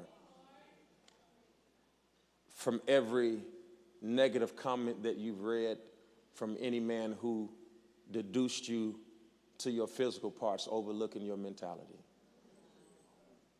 I'm sorry. I apologize for all of us. For every moment you were mishandled. It is not a representation of the original creation of God. And none of us are perfect. Most of us are far from it. But nobody deserves to be treated like less than. But I wanted you to know that all things do work together for the good of them that love the Lord and are called according to his purpose. And you flew here on purpose, for purpose. It wasn't like you didn't have anything to do. It's one less day you had with your children, one less day you slept in your own bed, one less day that it was a sacrifice, and we thank you. Come on, y'all, give it up. Come on. Come on. Come on, show them some love. Give them a Houston welcome.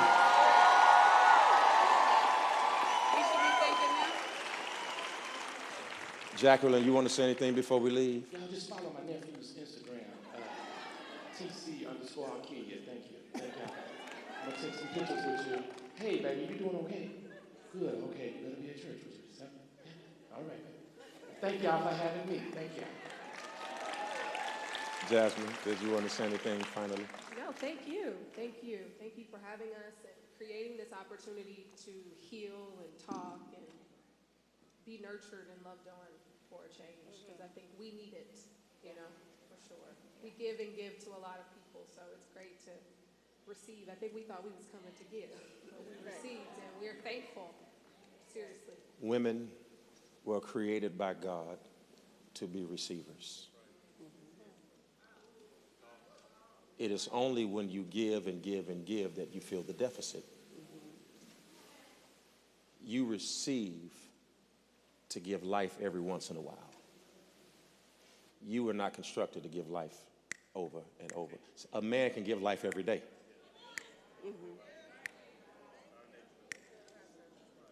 He could leave you and go give life to somebody else. But you, anything a man gives you, it takes time, you multiply it, and then you give it back. A man gives you a seed, 9 months later, you give him a baby. A man gives you groceries, by the end of the afternoon, you'll give him a meal. He builds you a house, it'll take you some time to get the decorum right, but eventually you'll give him a home. Women receive, men give. That's why these moments are incredibly important, that you create a circle of friends where a three chord cannot easily be broken. That's saying you got to create a circle of friends where you can share the deepest and darkest of secrets and not have to worry about a breach. Because if y'all don't share, and I mean the real stuff, you're going to break. You're not created to bear burdens. You're not created to bear burdens. The Proverbs 31 woman, she did not have to go out to the gate, and she did not have to go out and make it happen. She stayed home and made sure that when he came home from making it happen, that he had a place to lay his head. That's where you are best. And that's why you feel so good today, because you haven't intentionally or haven't been afforded the opportunity to come across the right individuals where you can create this environment in small settings on a continuous basis. Take control of your atmospheres. Don't just get with your girlfriends and be content with gossiping, talking about other people's business and about what they doing on TV. It ain't none of your business. Find out how to get on TV so you can tell your own story. And I believe that this, according to Google, last year, the word that was Googled more than any word in the world was female, feminist. It was the most searched word in the world. Women, you better hear me. Don't you miss this wave, because women are on the rise. Women are on the rise.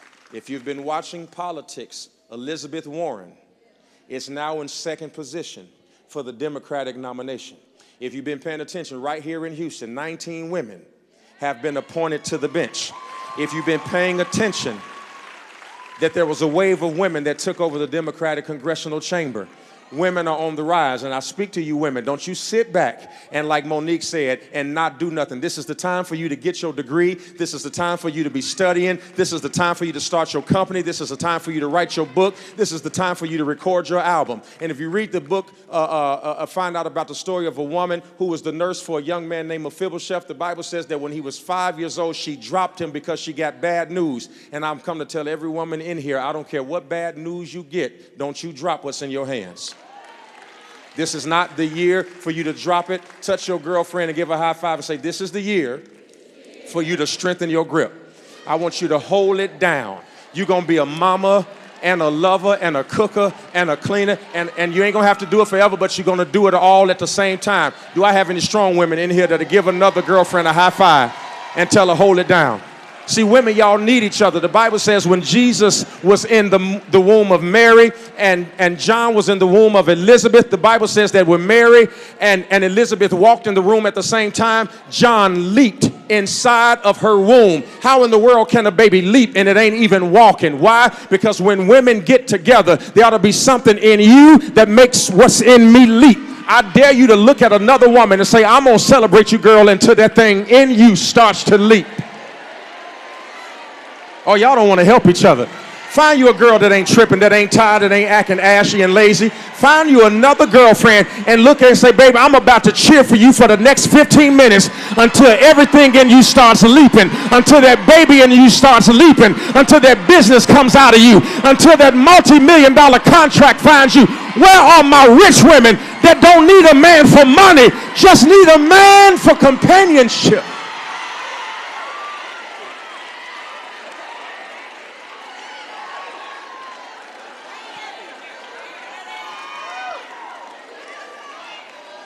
All the real women, holler at your boy. All the real women, put your hands up. You know why your hands up? Because God's about to fill them. God's about to fill them. Those empty hands are about to be full. I dare you anoint your person, say, I command you to be full. I dare you to put your hand on your head and say, you're not crazy. God is doing a new thing. That pain you feel is a pattern that's being broken. You're not strange. God's just changing the way you think.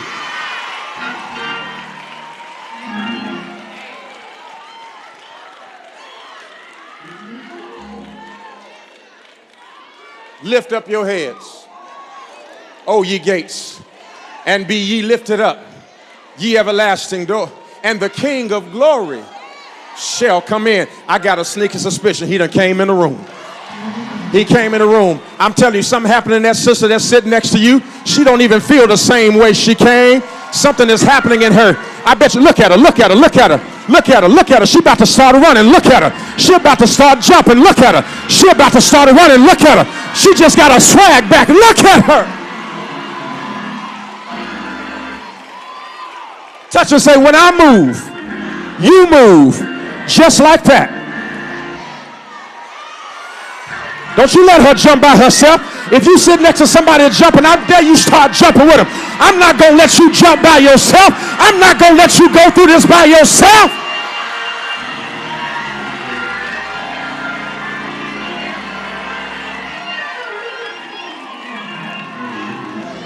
I got to let y'all go because I start getting a Sunday morning feeling on Saturday afternoon. All the women shout, I'm free.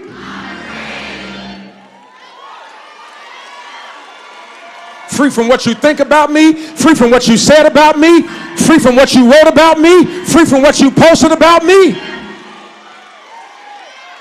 Somebody shout, no labels. You're a woman of God. You don't have to be rich to be anointed. And ain't nothing wrong with you because you're single. Whole lot of women got husbands right now. They would switch places with you in a minute. You think I'm lying? Ask them when their husband ain't around.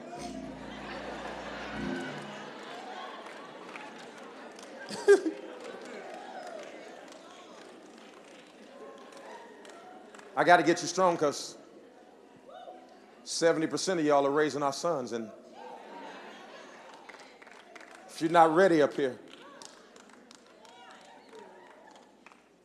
And you don't recognize that just because you don't have a man in the house, you don't have to be a father and a mother. Be 100% woman. That's all you got to do.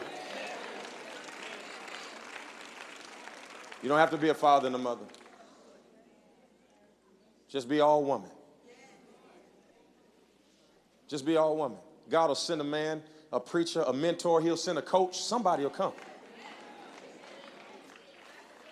I was able to play basketball, got a full ride scholarship, went to Indiana, Purdue University, played basketball, thought about going to NBA. The day that, this is the funniest thing in the world. My mother tell you this is God's honest truth.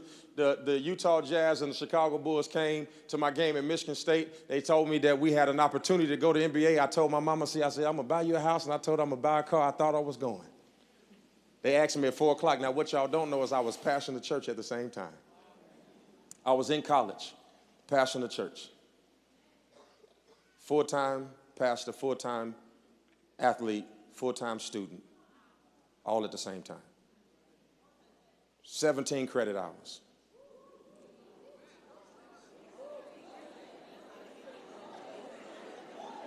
Yeah.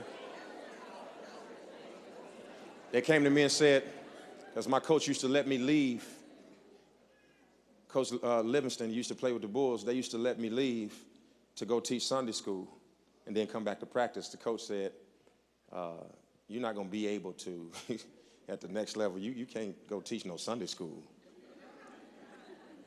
And we got practice, so he said, you're going to have to make a decision. You're either going to play basketball or you're going to preach. Now, I got baptized at 6. I've been preaching since I was 14. I was filled with the Holy Ghost. When they said, you're going to choose preaching or basketball, I said, easy, I'm picking basketball. That's the easiest decision I've ever had in my whole life. Never will forget. 4 o'clock in the afternoon, I chose basketball. Game starts at 7:30 tip-off time. Breakaway. This is why when I saw what happened with Klay Thompson, I sat in the bed and I cringed. I cringe when stuff like that happens because I've been through it. I remember chasing the ball down, jump up in the air, block the shot off the backboard, come down, landed on my left heel. My knee hyperextends, ACL. I heard it in my ear. I told God no at 4:30. He said, okay.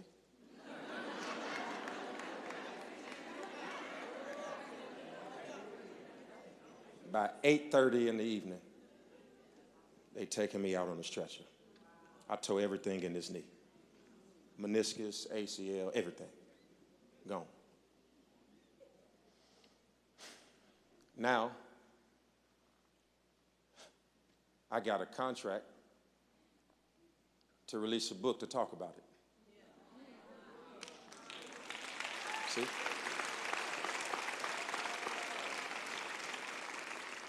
And I thought that by not choosing basketball and choosing ministry, I was giving up the money. God said, no, man, I shall supply all of your needs. And can I be honest? I ain't bragging, but this dude's on the bench that don't make what I make.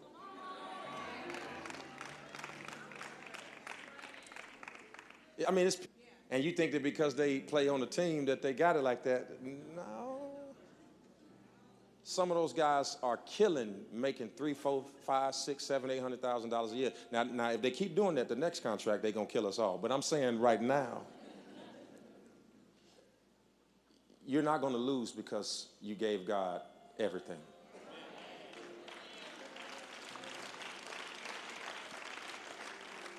You're not going to lose. We're going to be back here tomorrow.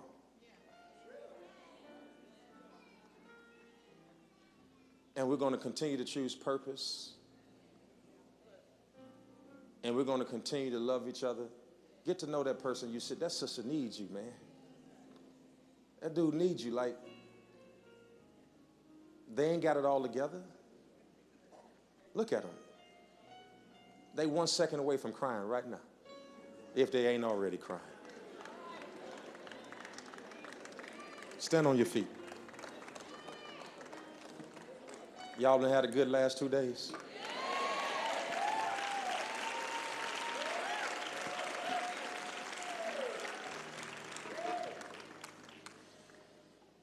We're not taking no offering today, so y'all can say, "Ooh, they took an offering all the time." Ain't no offering.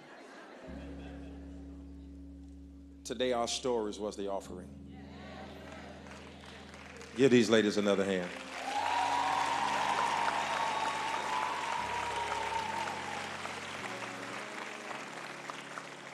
Can I pray for you? Hold somebody's hand.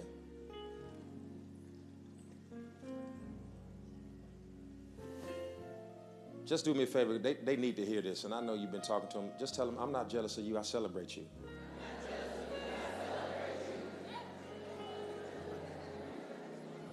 Just don't give them a compliment. Say, "Girl, your hair laid." Who did your hair? Jesus. Where you get them heels from? Them mugs is fire. Fellas, this is what you do. You be like, "Yeah, all right, bro. You good. You straight, cuz."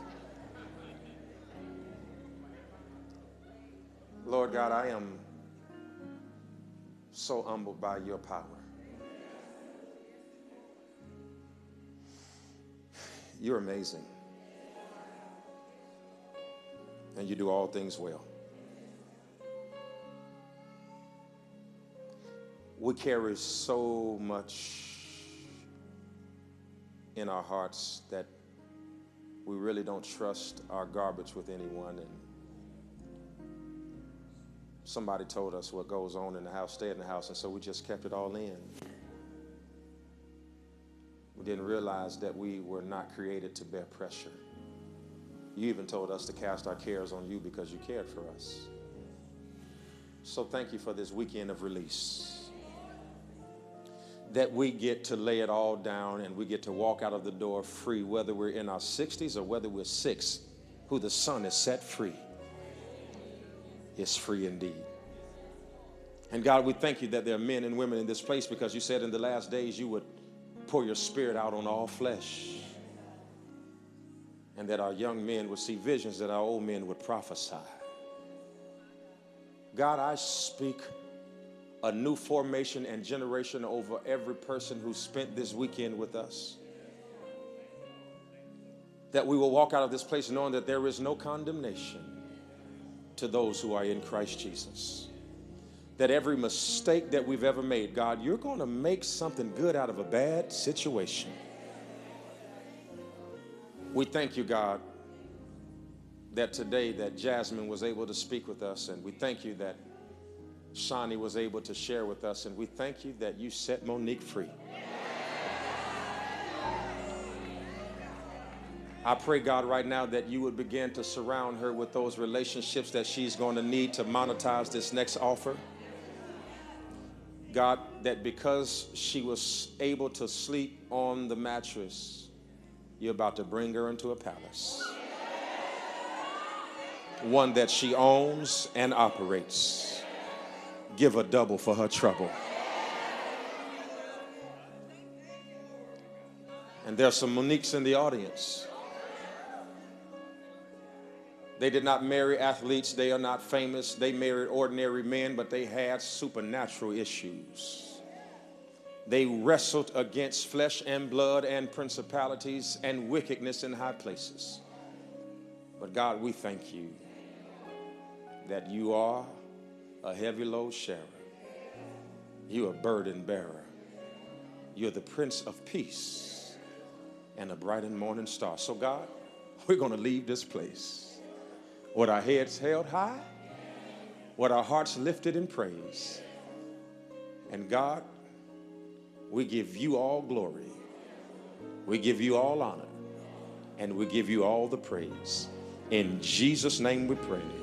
Everybody who loves God, shout amen. Do me a favor, hug your neighbor and tell them on your way, I love you, and ain't nothing you can do about it. I'll see you at 9 o'clock tomorrow morning.